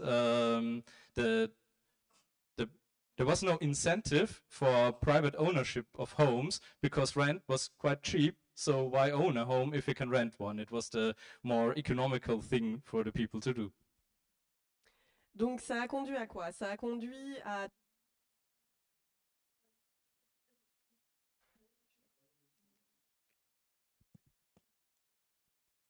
Je crois que ça va... Oui, c'est bon. Donc ça a conduit à quoi? Ça a conduit à des logements abordables pour les personnes qui avaient les besoins socio-économiques. Ça a fait des loyers moins chers dans l'ensemble, puisque le secteur privé était soit très réglementé, soit en concurrence directe dans une certaine mesure avec les loyers abordables des logements publics. Et ça a conduit aussi à ce que les maisons, les appartements privés n'étaient pas aussi répandus dans les zones urbaines en raison de l'offre de logements locatifs abordables. Dans les zones rurales, par exemple, le revenu d'un seul membre de la famille était à peu près suffisant pour devenir propriétaire. With the late 1990s came the social democratic turn to neoliberalism. It was also the end of the Eastern European socialism, and with that the end of the competing systems, and so the idea of a social market economy was put aside. And with that, tenancy law was liberalized, as they call it. So we had more, the focus was on making it possible to gain profits with owning houses and renting them out, and giving the market competition a bit of a head start. And social housing was deemed out of date. I mean, there was enough social housing for the poor, but should we really follow this model again or any longer? So the state started funding housing collectives, which is okay, but not perfect, but also investing in public-private partnerships where always the public side is not on the winning side, interestingly. And so housing was less and less owned by the state. To make up a little bit for this, the state was starting to subsidizing rents, which is good for those people in need, but actually this is redistribution of tax money to those who are the owners, because the owners get the rent and it is paid by the state, by the taxpayers. So it's a social service, but still it is redistribution to the top part. Donc le tournant social-démocrate vers le néolibéralisme et la fin du socialisme en Europe de l'Est ont mis fin à l'économie sociale de marché. La loi sur la location a été de plus en plus libéralisée pour permettre plus de profit et plus de concurrence. Les projets de logements sociaux n'étaient plus considérés comme un modèle approprié, bien que la plupart d'entre eux n'aient pas été vendus, car aucun nouveau grand projet avait été lancé aussi depuis. L'accent a été mis sur le financement public des collectifs de logements, ce qui est toujours mieux que rien du tout, mais ça n'a pas les mêmes qualités évidemment que le logement public. Et il y a eu aussi un accent mis sur la subvention des loyers pour les personnes qui ne pouvaient pas avoir accès à des logements abordables, ce qui aide bien sûr les personnes dans le besoin, mais en fait, il s'agit un peu d'une redistribution des richesses aux propriétaires et aux logeurs. So the housing market changed for the worse in the tenant's perspective. But Austria still is a tenants nation. This has, of course, to do with the thing that the real wages also began to get stuck in their height in the 1990s, and becoming a homeowner, which is in our perspective not something that is very, shouldn't be attractive to people, but still becoming a homeowner was not even an option for the people. So people are stuck being tenants, even though being a tenant is worse now, a lot worse. Et donc lentement, le marché du logement en Autriche a changé pour le plus grand malheur des locataires. Pourtant, l'Autriche est quand même restée une nation de locataires. Les salaires réels ont cessé d'augmenter à peu près au moment où les derniers grands projets de logement public ont été développés à la fin des années 90, de sorte que devenir propriétaire n'était pas non plus une option pour une majorité de gens. So in the last decade, so from 2010 and to 2019, also global effects came to Austria. We had the rise of the short-term tourist rentals and Airbnb, like everywhere else. And then there's also the problem with the real estate speculation and the vacancies that followed this, as Julian already explained. So there are less flats on the market and they are more expensive right now. Et donc, au cours des 2 dernières décennies, 2010-2020, 2 autres effets plutôt globaux ont eu un impact sur l'augmentation des loyers. D'une part, l'investissement immobilier locatif avec la spéculation, et d'autre part, les locations touristiques à court terme avec Airbnb notamment, on en a parlé. Tous deux ont eu pour effet de réduire le nombre d'appartements disponibles, ce qui a entraîné une hausse des loyers dans le secteur privé. So let's go to the most recent and most impactful crisis. That was the COVID pandemic and the war in Ukraine. Why is that, you might ask? Because in Austria, rent raises are linked to the customer price index. So with rising prices and a higher inflation, also the rent will explode, and they exploded in a very short term.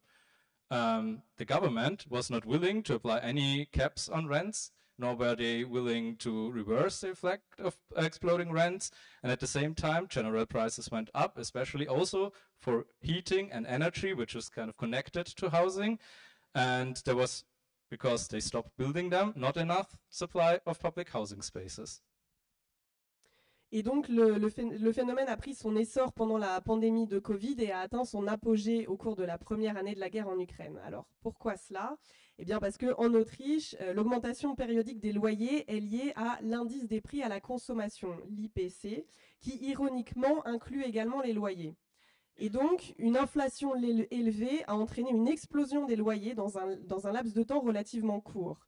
Le gouvernement de l'époque n'était pas disposé à appliquer des plafonds efficaces aux loyers et par la suite, aucun effort n'a été fait pour inverser l'effet dévastateur des augmentations de loyers qui coïncidaient avec la hausse des prix du chauffage et de l'énergie et des effets généraux de l'inflation. Et comme je l'ai déjà mentionné, il n'y a pas eu non plus d'expansion suffisante des logements publics au cours de ces dernières décennies. So of course, now the people are in big trouble, they can't afford rent. The government even had to create a fund to stop evictions that helps people that they're not thrown out of their flats during winter. And again, as explained before, this is just a taxpayer paying money to the owners and redistributing from the bottom to the top. Then the tenancy law is now even more favorable to the owners. And as I said before, there's no considerable efforts for public housing. And even those, let's say, hollow announcements of we will build stuff like that, they are empty, and they would not suffice if they would build the amount that they are not going to build. Donc les gens ont commencé à se battre pour pouvoir payer leur loyer, la plupart des ménages devant réduire évidemment les autres dépenses. Le gouvernement a dû même créer un nouveau fonds destiné à empêcher les appartements vacants en payant des loyers impayés. Donc une fois de plus, en fait, l'argent du contribuable a été redistribué aux propriétaires et aux bailleurs. À ce jour, les loyers sont bien entendu restés aussi élevés qu'ils l'étaient pendant la crise. La loi sur la location est toujours obsolète et tend à favoriser les propriétaires. Il n'y a toujours pas d'efforts qui sont faits pour relancer le concept de logement public aujourd'hui en Autriche. So, what is the answer of the Austrian Communist Party to all these problems? First, the rent raises have to be kept at about 20 to 25%, and they have to be unlinked from the customer price index to stop this madness. Then tenancy law has to be unified for all housing types, because right now, if you are renting a house, it's different if you're living in a student dormitory, it's different if you live in a building that was built before 1945, etc., etc. You get it. It is crazy, the law. It has to be unified and reformed. Tenancy law also has, again, to be a law that protects tenants and is not there to up the owner's interests. Then we have to apply effective rules and the application of those rules to stop the vacancies resulting from the speculations, and also to stop the short-term tourist renters. And then, of course, we need to get strong on the re-emerging of the public housing, because our big long-term goal has to be that the public housing sector supplants the private sector. I know that sounds maybe radical, but that is, in our thinking, the only solution to guarantee affordable housing for almost everyone that is also owned by almost everyone, and that is our goal.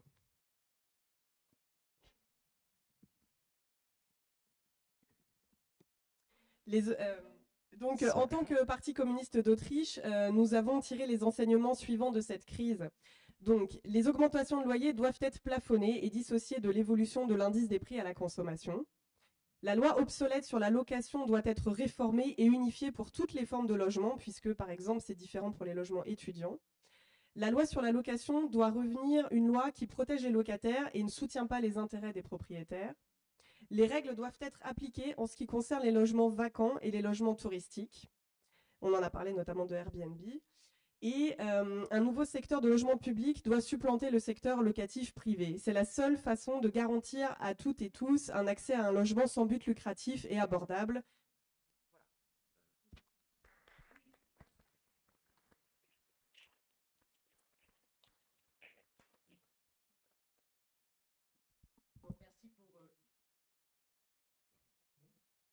Merci pour les propositions.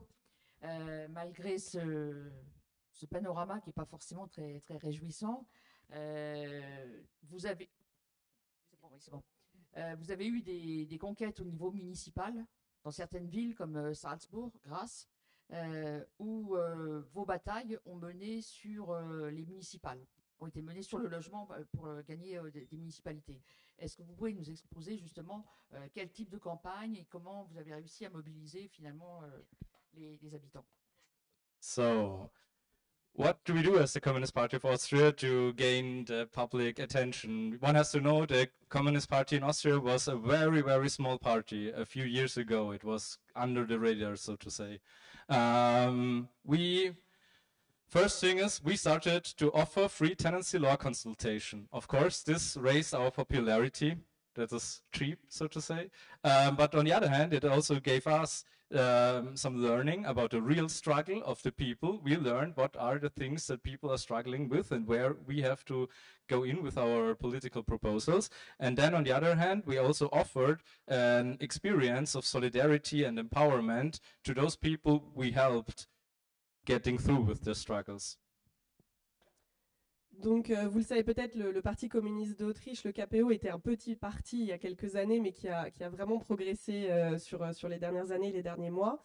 Et donc, pour répondre à la question, donc, tout d'abord, nous offrons des consultations gratuites sur le droit à la location. En fait, ça contribue bien sûr à notre popularité, mais plus important encore, nous faisons réellement l'expérience de la solidarité et nous apprenons aussi des luttes réelles auxquelles les gens sont confrontés en matière de droit au logement. Secondly, we are taking housing issues seriously. We are not glorifying the current state of public housing. We do not agree to the so-called consensus of social partnership, which is Sozialpartnerschaft. It's an Austrian term that describes the illusion that there could be a balance of interests of the owning class and the have-nots, which is interesting. Then instead of that, we take the sides of the tenants without any compromise. We are more radical for Austrian proportions, and the people respond positively to that. And we are also able to influence other political parties in taking the housing topic very seriously and stealing our proposals, which is a success in a way.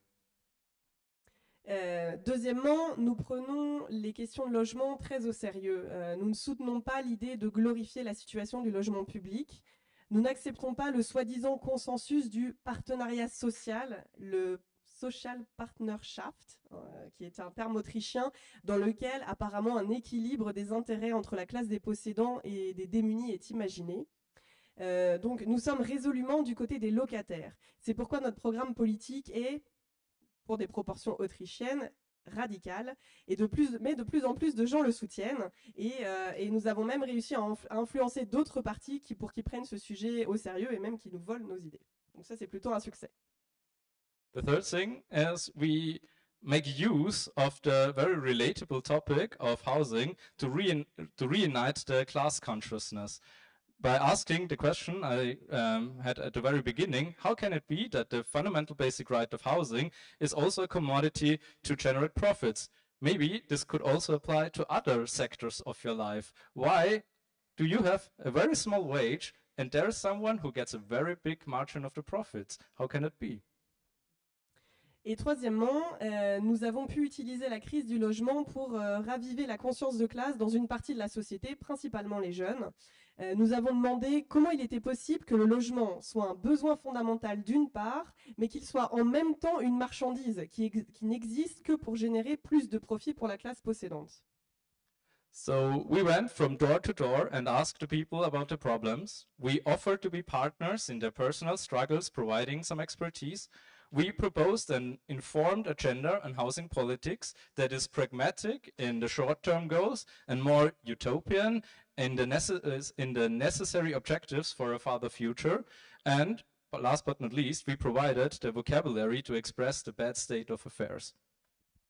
Donc, nous avons fait du porte-à-porte, nous avons posé des questions sur les problèmes des gens, nous avons offert notre expertise pour aider les gens en tant que partenaires dans leur lutte, nous avons proposé un agenda informé sur la politique du logement qui va des objectifs pragmatiques à court terme à des objectifs plus utopiques mais néanmoins nécessaires.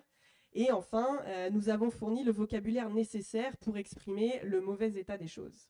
Merci.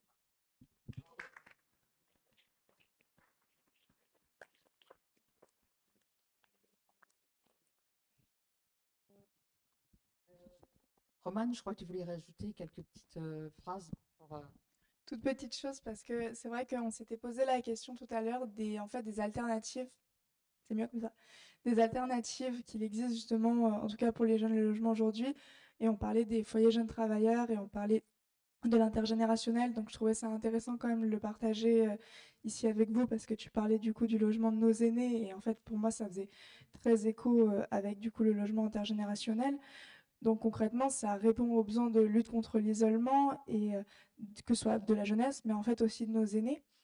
En fait, ça permet d'avoir cet accès à des logements à coût réduit, puisque du coup, on se retrouve avec soit des formes de colocation, soit des formes de logement où en fait, il y a des associations qui mettent en place à disposition des logements ou dans des logements sociaux où les jeunes auront accès à ces logements à des coûts très réduits, tout en donnant 4-5 heures de leur temps à la communauté, à aider les aînés à prendre ce temps-là.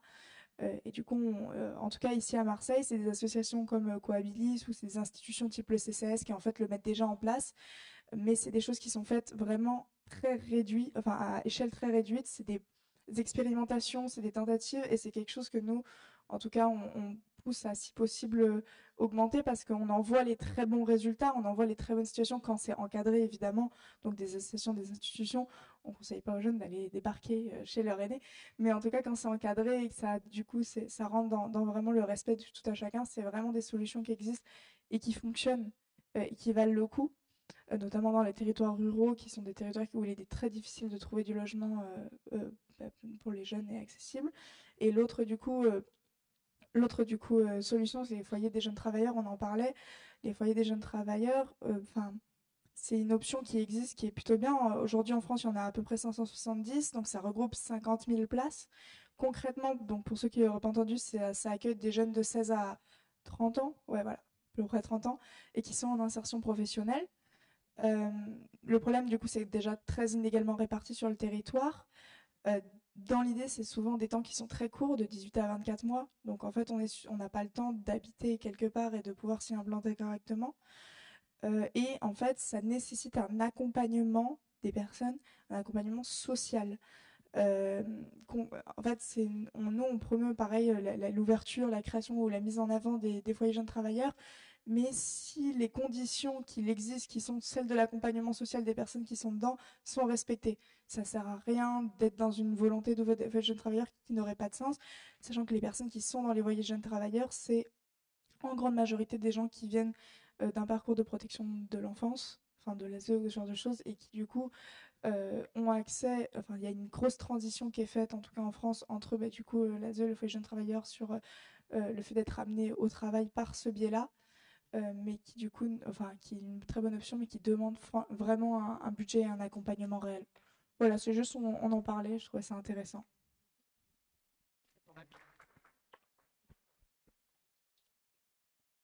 Merci pour ces conclusions. Est-ce qu'il y a des questions? Enfin, je pense qu'il doit bien y en avoir, des questions dans la salle par rapport aux différents intervenants qui ont fait leurs propositions, leurs constats.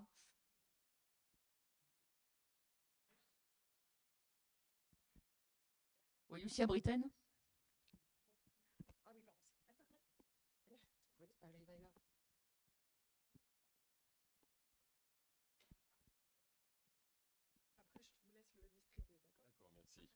Oui, voilà. Non, je voulais juste dire une petite chose. C'était par rapport à l'Autriche. Là, comme j'ai ma fille qui travaille maintenant en Autriche, il y avait une chose qui m'avait intéressé. Alors, je vois que les problèmes sont partout les mêmes, hein, mais dans l'époque un peu social-démocrate de l'époque, je crois que tout le monde pouvait avoir un logement en Autriche. Qu'on soit cadre, directeur, salarié, tout le monde pouvait avoir un logement en Autriche. Est-ce que ça, c'est vrai ou c'est un vécu qui est faux?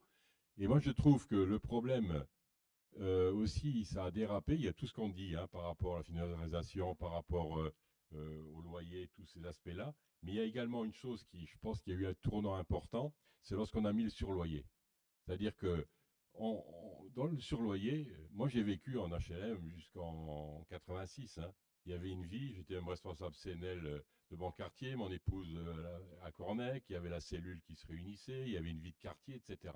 On a mis le surloyer et on a mis des critères, c'est-à-dire que quand on gagne tant, on ne peut plus y être. Et après, ben, qu'est-ce qui se passe? La misère, voilà. Et actuellement, il y en a qui jouent là-dessus. Ils disent que ça devient des ghettos. C'est faux. Le problème qui est posé aujourd'hui, c'est le nombre de logements qui manque. C'est ça, et non pas des ghettos. Je crois que là, il faut se battre là-dessus. Mais c'est vrai que, en dehors des aspects, donc l'aspect politique on est confronté, je le vois à La Ciotat. Hein, L'État donnait un terrain gratuitement à Saint-Jean. Saint-Jean, quartier aisé, disons, pour pas dire plus, aisé. Même des gens qui sont avec nous à rentrer dans l'argumentation de la mairie. Madame Salvo, qui était la maire d'avant, disait halte à la bétonisation, parce qu'on allait faire 10 logements. Alors qu'à côté, on fait des logements aisés, très chers à côté de la mer. Et même des copains disant, oui, mais si on va faire des logements sociaux là-dedans, il y a un carrefour, c'est quand même pas normal qu'on mette des gens à côté d'un carrefour. D'autres disant, mais le parking qui sera il sera payant. Voilà, tous ces arguments-là, même des gens qui étaient sur notre liste disaient ça. Et quand on grattait, les commerçants faisaient ça pour dire, on ne veut pas que les gens des quartiers nord viennent là-bas. Et voilà des histoires comme ça. Et au conseil municipal, on mène le fer là-dessus. Et le maire, qu'est-ce qu'il dit? Mais moi, il manque 2000 logements. Il dit, mais oui, je suis d'accord, il manque des logements. Mais si on donne des logements aux gens de la Ciotat, je suis pour. Mais si c'est pour faire venir les problèmes, la drogue, etc., des quartiers nord, j'en veux pas. Et là-dessus, je vous dis, c'est pas facile d'expliquer dans les quartiers. On est en difficulté, comme on est en difficulté sur plein de questions, hein, sur le racisme, etc. Voilà. Donc, il y a également des blocages politiques qu'il faut convaincre. Et quand on parle des classes, quand on dit il faut rassembler, moi c'est important parce qu'il y a des gens qui peuvent en bénéficier, qui refusent des logements sociaux à la Ciotat de peur qu'on fasse venir je ne sais quoi. Et si on va derrière, on peut très bien dire les effets racistes même. Voilà. Ça, il y a cette réalité-là qui, je crois qu'il ne faut pas le. Voilà. Et deuxièmement, il y a des gens qui peuvent en bénéficier. Là, j'ai un ami qui était restaurateur. Il a une petite retraite. Il dit, je ne peux plus vivre à la Ciotat, c'est trop cher, je paye 1100 € pour un petit T3, etc., je dois partir. Ben, logement social. Oui, mais j'ai droit, mais voilà. Puis après, ils sortent d'autres arguments. Oui, puis il n'y en a pas. Alors je dis, toi avec nous. Oui, mais le problème, c'est qu'il y a aussi des gens. Alors je connais une copine qui maintenant qui a 60 ans, qui est seule, elle a un T5. Et donc, si on faisait tourner. Donc, il y a des petites solutions, là, je veux dire, de café de commerce et qu'on entretient. Et la droite fait tout pour qu'on discute de ça et qu'on n'aille pas à l'essentiel. Je crois qu'il y a cette bataille idéologique qu'il faut mener. Le logement social, c'est un acquis. Tout le monde pourrait y vivre dans un logement social. Parce que c'est pas évident. Si le gars il veut pas y vivre parce que s'il a des moyens, il veut y être dedans. On parle de 20%. Ben, je veux dire, quelqu'un qui gagne, mettons, je veux dire, 5000 €, je veux dire, le loyer à 1000 €, on est dans les 20%. Donc, il pourrait très bien vivre là-dedans. Non, il y a une censure là-dessus. Et encore cette fois-ci, on baisse encore le taux, on baisse encore le niveau pour qu'il y ait moins de personnes qui puissent y accéder. Je crois que voilà, je voulais dire ça parce que on le ressent dans les municipalités, la difficulté qu'on a quand on veut se battre sur du logement social et les arguments que la droite nous sort. Attention, on va nous amener, voilà. Ici, à Marseille, c'est les quartiers nord. Ailleurs, ça va être autre chose, quoi. À Saint-Denis, il y aura d'autres problèmes, quoi. Hein. Merci, Lucien. Julien, je crois que tu veux répondre. Je veux bien réagir à ça parce que c'est un vrai sujet. Moi, dans ma commune, c'est pareil. Nous, on est à 30 minutes par l'autoroute de Toulouse. Et à chaque fois qu'on parle logement social, on dit ah, vous allez ramener toute la racaille du Mirail, tout ça. Bon, on l'a entendu depuis très longtemps, ça. La réalité,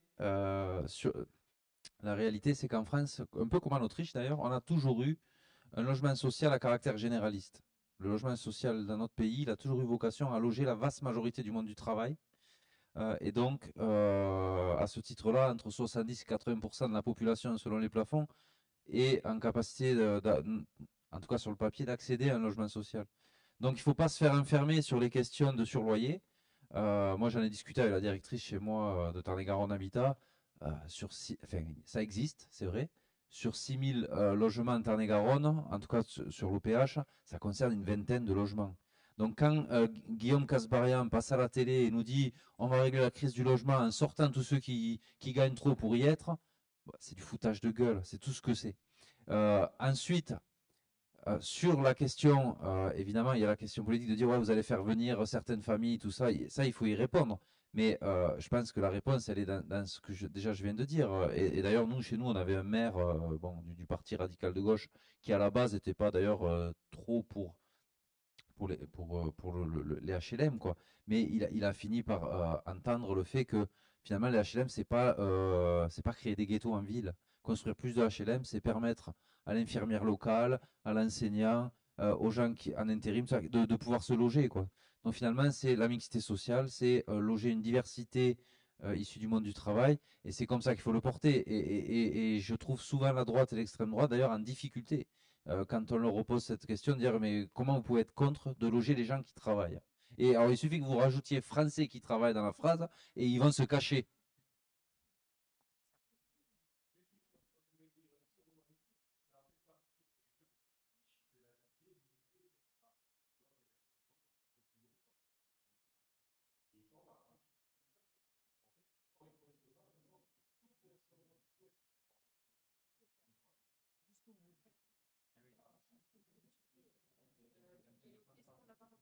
Sorry, I want to respond to your question regarding is public housing or has public housing be available for everyone in Austria? No, it is actually social housing in Austria, most of the thing. So there are very strict rules to get to there. So you have to live at the same place that is owned by a private person for 2 years, and then you have to have social economic needs. I have to be slow. Okay, so you have to live at the same place that is privately owned for 2 years. In Vienna, it is this way. Then you have to have a social economic need, like too many children that would not fit in your small flat, or your wage is too low. And this narration that it is open to everyone is something that the right-wing parties spread because they want to make political capital out of the talking against migrants. That's the thing, actually. I would say public housing is the recipe for integration and getting a diverse community.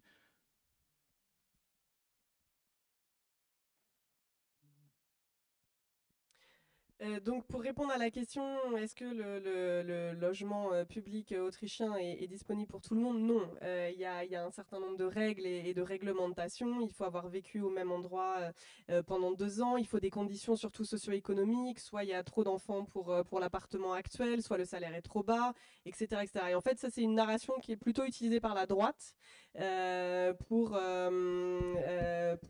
montrer que si tout le monde pourrait avoir accès au logement public. Et c'est en fait une manière aussi de parler contre les migrants, évidemment, toujours la même chose. Et la réponse, évidemment, c'est que non, évidemment, le système est fait pour une intégration et avoir une communauté diverse qui vit ensemble.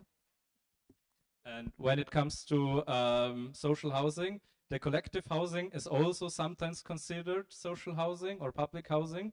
And indeed, it is more easy to get in rules-wise, but it is you have to have a very big budget to get in there. The entry cost is very high for having lower rents afterwards. Of becoming.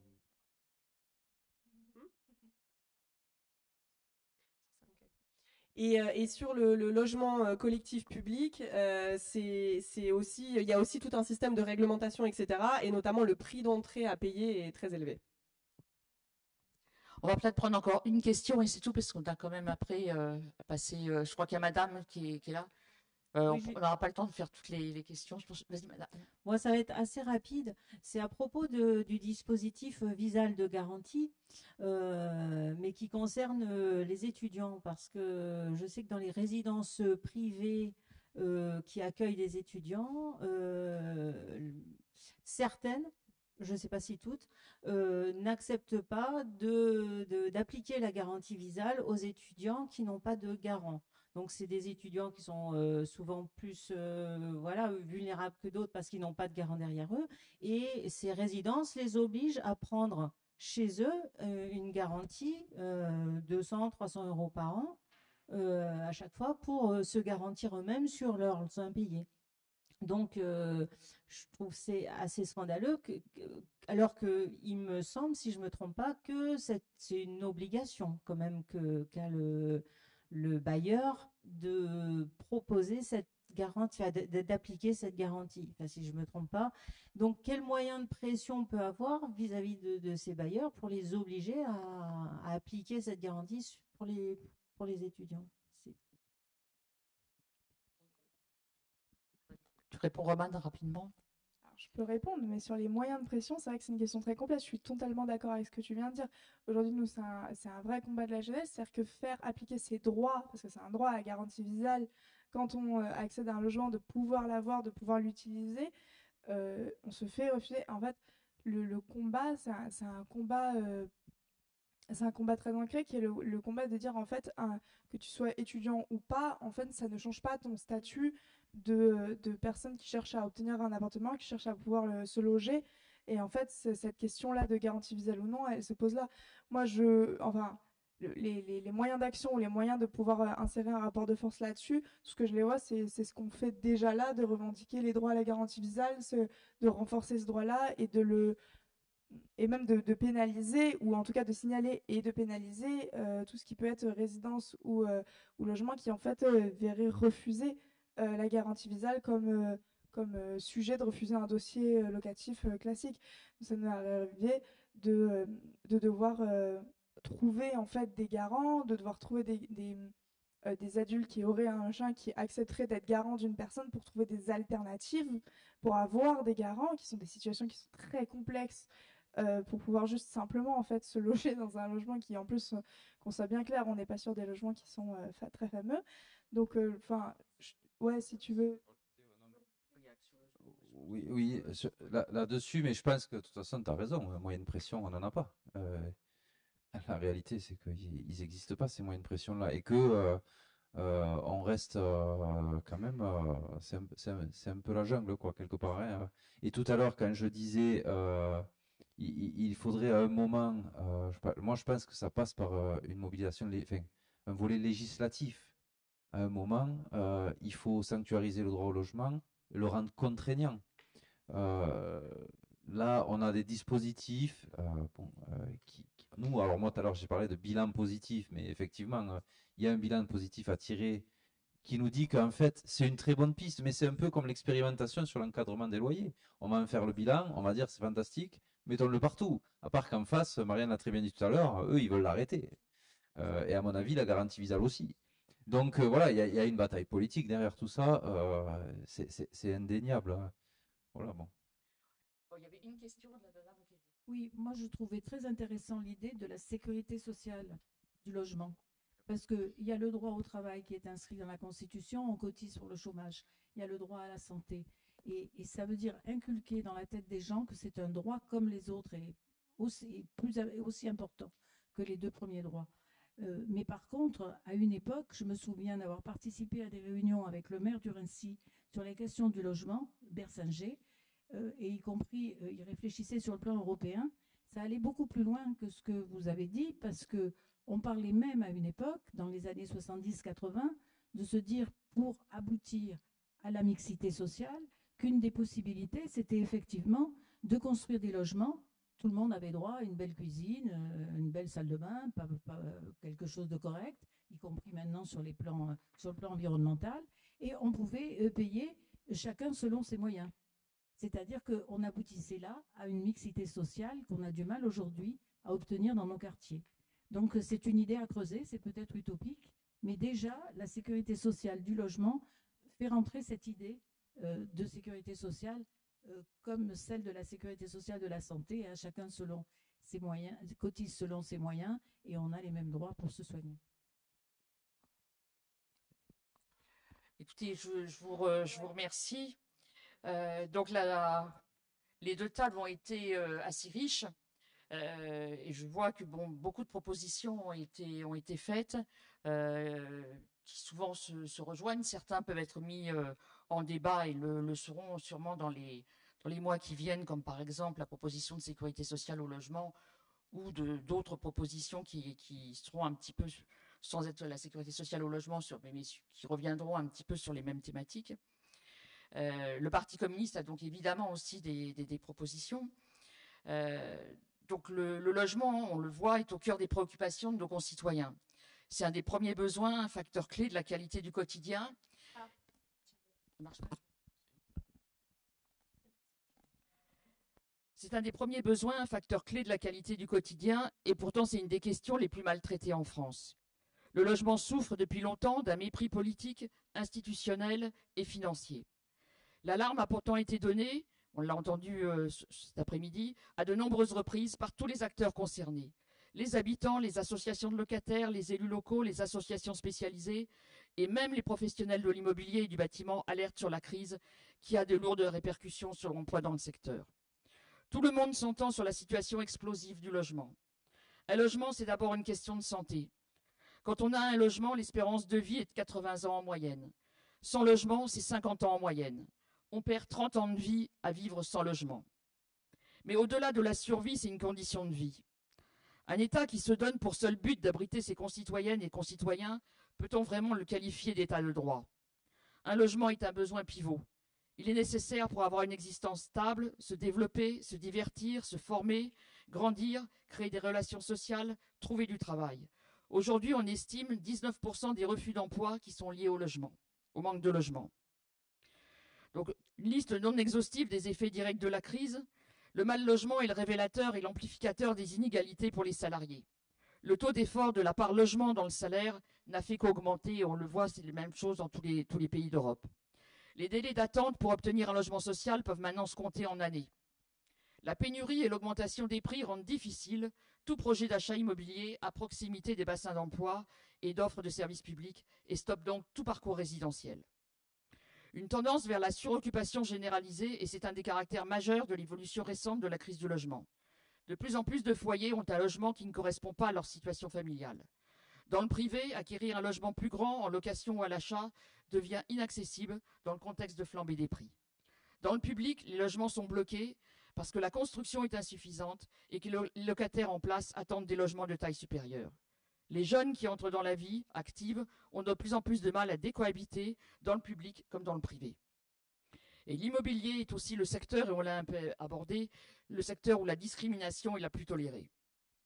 Ce constat alarmant va se démultiplier avec les effets du dérèglement climatique. L'inaction pour la transition écologique rend une grande partie des logements existants fragiles sur la durée et même actuellement dangereux pour leurs habitants. Les catastrophes naturelles comme les inondations et les variations climatiques vont avoir des effets sur le bâtiment comme sur les personnes qui y habitent. Enfin, le logement est devenu moteur de division et devient une des cibles de l'extrême droite.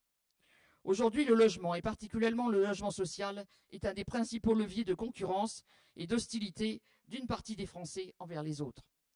L'extrême droite utilise avec soin cette pénurie en fantasmant sur des étrangers qui prendraient des logements aux Françaises et aux Français, tout en se prononçant systématiquement contre le logement social. Le logement devient un des premiers secteurs où aurait cours la préférence nationale, c'est-à-dire une discrimination institutionnalisée qui ne résout bien sûr rien aux problèmes. Les réponses à cette crise, en premier les réponses publiques, sont loin de répondre aux enjeux que l'on vient d'énumérer, et on l'a vu que ce soit en France ou en Europe. Ces réponses ont même été littéralement sabotées par des années de libéralisme au pouvoir. Le refus d'agir de manière ambitieuse sur les logements privés par peur de froisser les propriétaires ou les investisseurs a tendu le marché à un point où, dans les secteurs en tension, la spéculation a fait exploser les prix bien au-delà de l'évolution des revenus des foyers. Dans le même temps, on a répondu à la crise de plus en plus évidente par des solutions qui aggravent le problème, la casse du logement public au profit des solutions privées et spéculatives. L'État a laissé au capitalisme et au marché de l'immobilier dérégulé le contrôle quasi total du logement de nos concitoyennes et nos concitoyens. Le logement est devenu pour le capital une source de profit. C'est devenu une marchandise avec une logique de rentabilité. On assiste d'ailleurs à une concentration de logements dans les mains de fonds d'investissement, et on l'a évoqué aussi ce matin. L'histoire du logement social en France est profondément liée aux crises du marché de l'immobilier et de l'incapacité structurelle du capitalisme et de la rente à assurer des conditions de vie dignes à une grande majorité de la population. Elle a été un rapport de force permanent entre les rentiers et les organisations syndicales, les organisations de locataires et des forces politiques pour défendre le droit de vivre dans des conditions dignes. On ne peut pas traiter le logement comme une marchandise comme les autres, dans un secteur où l'augmentation des prix et le dynamisme du marché reposent en grande partie sur la pénurie et le mal-vivre d'une partie de la population. Le mythe de la concurrence libre et non faussée ne tient pas 2 secondes lorsque les perdants risquent leur vie. Et on le voit avec le drame de la rue d'Aubagne ce matin. Pendant des décennies, il y avait un consensus républicain sur le logement socialisé.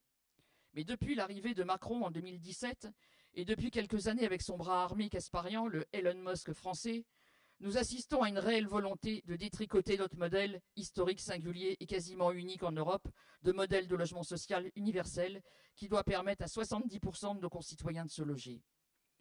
Ces jours-ci, la droite libérale, représentée par le ministre Darmanin, a dévoilé sa vision du logement social. Quel est le projet de M. Darmanin? Déplorant que l'on dépense des dizaines de milliards d'euros pour le logement social et qu'on ait autant de difficultés. Le ministre dit rêver que tout le monde en France, dans sa vie, puisse être propriétaire. Comment? Avec ces dizaines de milliards d'euros d'aides publiques, d'aides fiscales, mettons en place des prêts à taux zéro pour absolument tous les Français éligibles au logement social, a-t-il dit, en appelant à arrêter même l'esprit du logement social. Donc on voit bien aujourd'hui où est l'attaque en France. La gravité de la situation commande d'agir. Le Parti communiste français a placé le logement au cœur de son histoire, et particulièrement le logement public, social et universaliste. C'est d'ailleurs un marqueur fort de son apport à la société française, notamment par sa présence dans les luttes sociales liées au logement digne pour toutes et tous, et son engagement dans la construction de logements sociaux et abordables dans les municipalités communistes. Il est temps d'écrire une nouvelle page de cette histoire en proposant un projet pour le logement au XXIe siècle. Le cœur de notre programme, c'est que le logement doit être considéré comme le premier des besoins, mais surtout comme un des piliers de notre République. De prendre sa dimension centrale dans la vie de chacune et chacun pour en faire un levier de dépassement des logiques capitalistes et de refondation des services publics et du rapport à l'État, à la propriété privée. Cela, bien sûr, nécessitera du courage politique et des moyens. Mais si on ne prend pas la question de la filière du bâtiment à bras-le-corps, nous ne pourrons pas répondre dans des délais courts aux catastrophes climatiques et aux canicules. Si on ne construit pas de logements à proximité des lieux de travail, on rendra encore plus difficile la vie des foyers populaires qui sont obligés de se déplacer en voiture.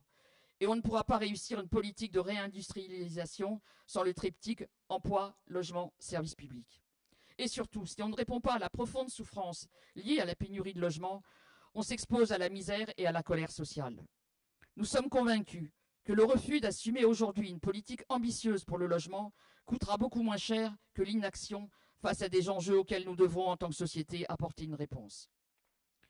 Nous pensons qu'il faut renoncer à cette logique et prôner un engagement public pour la question du logement qui n'arrive plus à se réguler et dont les acteurs principaux admettent eux-mêmes qu'ils n'arrivent plus à gérer les conséquences d'une crise qui découle directement de ce qu'ils ont provoqué et pour lesquelles ils ont ardemment milité. Les propositions principales du PCF, nous insisterons sur deux grandes propositions qui pourraient être le socle d'une véritable politique du logement. Le logement comme garantie républicaine pour répondre à la crise sociale et écologique en faisant du droit au logement un droit fondamental. La propriété est au cœur de la construction de la République française depuis la Première République. Elle fait partie des droits dits inaliénables au même titre que la liberté, la sûreté, l'égalité devant la loi et la justice. C'est un des principes fondateurs de notre Code civil. Le droit au logement, lui, n'est dans la Constitution que de manière indirecte, et on l'a évoqué avec toutes les conséquences que ça peut avoir. Les juges la déduisent certes de la Constitution de 1946, mais il ne s'agit pas d'une reconnaissance explicite. La loi Besson, bien sûr, a garanti le droit au logement qui constitue un devoir de solidarité pour l'ensemble de la nation. Mais une simple loi ne permet pas d'assurer à ce principe une nature fondamentale, et on l'a vu, entre autres, par exemple, dans les exemples de la rue d'Aubagne. Aujourd'hui, la législation en France se confronte au caractère presque intouchable du droit de propriété. C'est à cause d'une défense du droit de propriété au-dessus de tous les autres droits que l'on peine à encadrer les loyers, à sanctionner les propriétaires qui logent des familles dans des conditions indignes, et que l'on met des années, voire des décennies, à régler le problème des copropriétés dégradées et de l'habitat indigne, ce que nous a expliqué tout à l'heure Marianne. Le logement doit être reconnu donc comme une garantie primordiale accordée à toute résidente et tout résident sur le territoire français. Une des conditions de la reconnaissance de cette garantie, c'est son inscription dans la Constitution. Nous devons donc en faire une bataille nationale et européenne.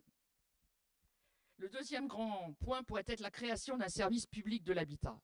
Notre pays doit se doter d'un service public capable de répondre aux enjeux qui lui sont posés. Nous proposons de créer un service public national et décentralisé du logement, de l'habitat et de la ville qui s'appuierait sur 3 pôles publics, le foncier, la construction et le financier. Un pôle public foncier pour faire du foncier un bien commun en le faisant sortir progressivement du marché, en luttant contre la spéculation foncière pour produire du logement accessible à l'ensemble de la population. Et on a vu tout à l'heure les difficultés justement du fait du prix du foncier, particulièrement dans des régions comme la nôtre. En rompant avec la vision libérale du foncier où la terre est perçue avant tout comme une marchandise. Les objectifs, diminuer les coûts du logement en assurant un accès équitable au foncier. Le foncier est estimé aujourd'hui entre 20 et 30% en moyenne nationale du coût global. C'est une moyenne nationale qui peut inclure la Creuse. Ce qui veut dire que quand on est des régions comme la nôtre, on est plutôt autour de 40 à 50% du coût du logement. Préserver l'environnement en limitant l'artificialisation des sols, notamment avec le principe de zéro artificialisation nette, la loi de San qui est beaucoup aujourd'hui commentée. Un pôle public de la construction à partir évidemment de nationalisation, mais aussi en articulant la construction et les acteurs locaux du logement afin de se donner les moyens d'une maîtrise des coûts de production du logement. Par exemple, la suraccumulation de normes représente aujourd'hui entre 15 à 20% du prix du logement et donc en limitant ces normes, et ce n'est pas certaines normes environnementales, ce n'est pas celles-ci, c'est des normes qui sont accumulées au fil du temps et qu'on ne sait même pas pourquoi elles y sont, et qui permettraient de diminuer aussi le prix du logement. Créer les conditions pour construire 200 000 logements. Donc il y a plusieurs chiffres qui ont été évoqués, 200, 250 000. 200 000, c'est un chiffre qui fait assez consensus auprès de tous les acteurs.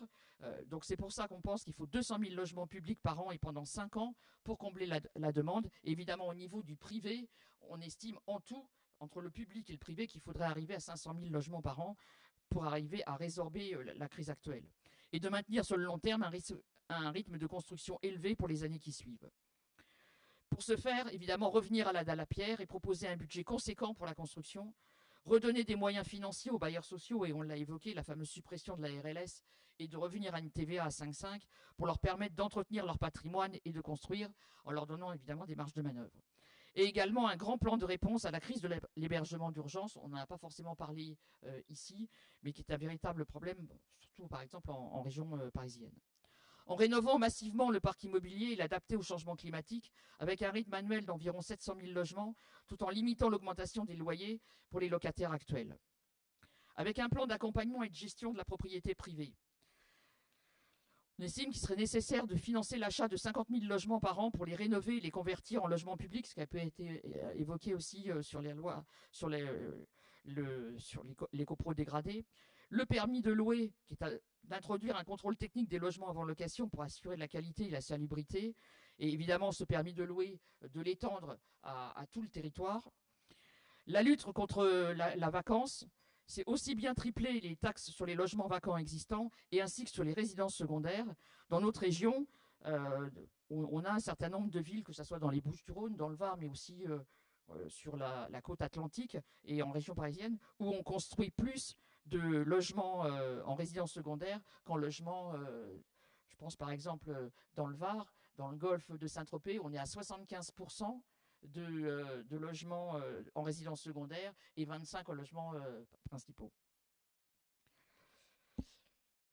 Évidemment, la régulation de la location touristique, on est pour limiter la transformation des logements en location touristique dans les zones tendues. Et dans la loi Le Meur de novembre 2024, il y a un certain nombre de propositions qui sont intéressantes, mais la plupart peuvent, il faut qu'elles deviennent doivent. Remettre en place un parcours résidentiel, ça a été abordé plusieurs fois, apporter des réponses aux besoins de logement de toutes les étapes de la vie. Pour nous, c'est vraiment important, ça a été évoqué beaucoup par Romane. Des foyers pour les jeunes travailleurs, pour les seniors et le lien intergénérationnel, des logements étudiants et pour les jeunes issus de l'aide sociale à l'enfance, des logements adaptés pour les personnes porteuses d'handicap, des logements pour les travailleurs saisonniers, ça a été aussi abordé, et des logements pour les femmes victimes de violences.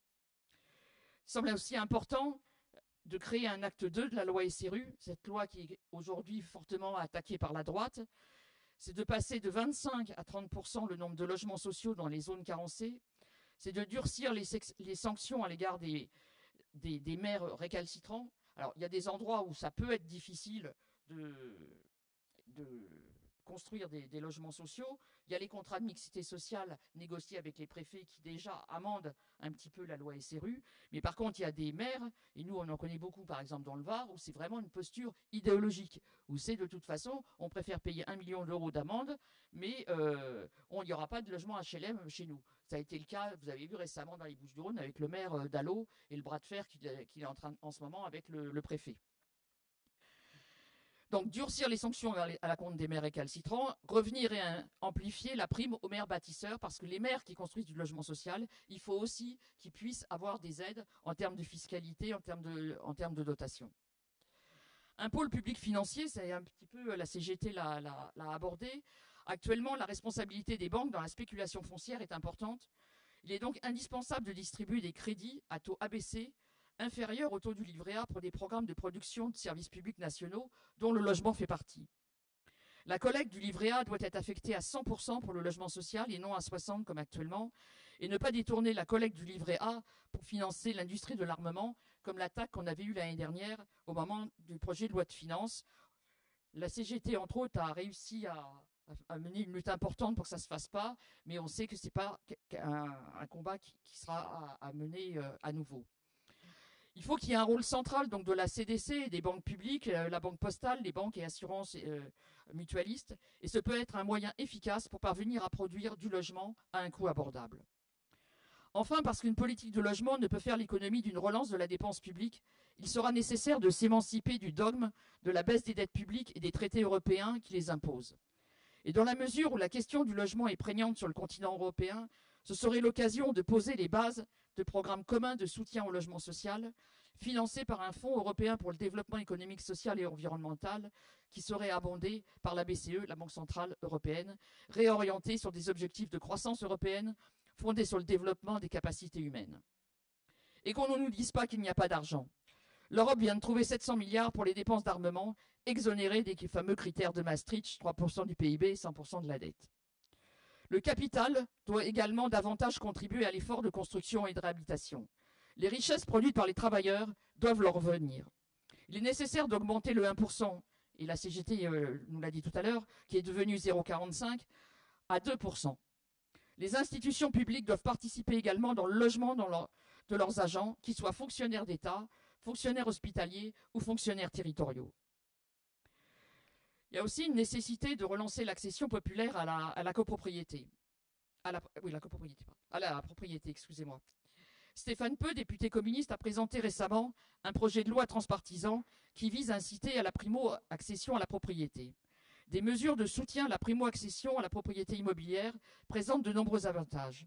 En effet, outre qu'elles répondent à l'aspiration des jeunes générations et sont parfois indispensables à la poursuite de leurs projets familiaux, elles ont des effets immédiats pour le marché du logement.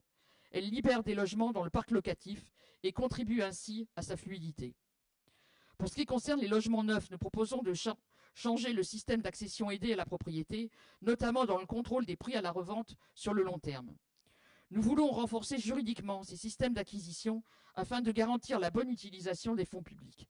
Et nous voulons fortement développer le bail réel solidaire, BRS, qui permet le meilleur contrôle des prix dans le temps et dont le rachat ne peut se faire que sur condition de ressources.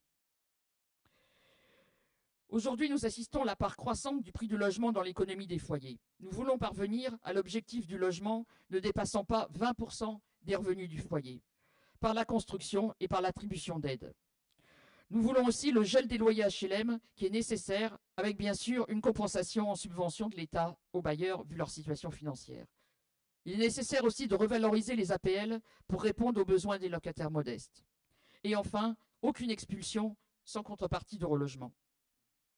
La constitution d'un service public du logement ne peut se faire sans la participation des habitants, qui sont les vrais experts du quotidien. Et je pense que Sophie Camard l'a bien exprimé ce matin au niveau de la reconstruction du quartier de la rue d'Aubagne. Octroyer de nouveaux droits pour les locataires, dont les locataires du privé, dans les copropriétés privées, et aussi dans les cas de fusion d'organismes où aujourd'hui les locataires ne sont plus, les représentants de locataires ont quasiment complètement disparu.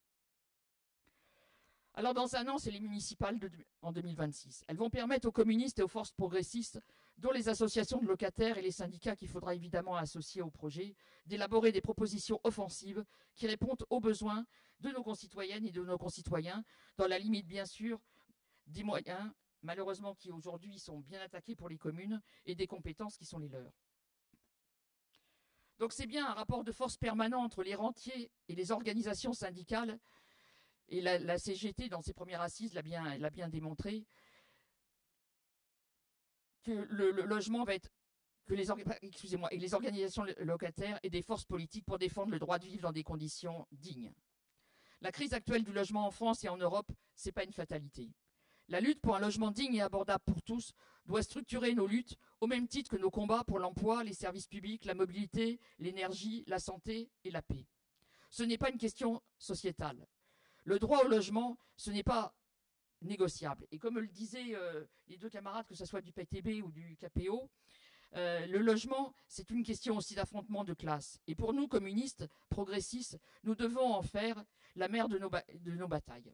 Merci beaucoup.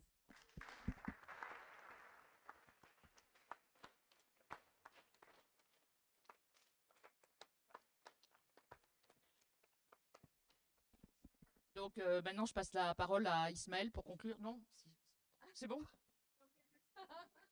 Donc voilà. Donc voilà. Je veux remercier donc tous les participants, tous les intervenants. Je veux remercier aussi deux personnes particulièrement pour leur aide sur la logistique, pour le PGE Léna Chapiro qui nous a bien aidés, et Naïma Senej pour la glorieuse fédération des Bouches-du-Rhône. Et bon retour à tous pour ceux qui viennent de loin.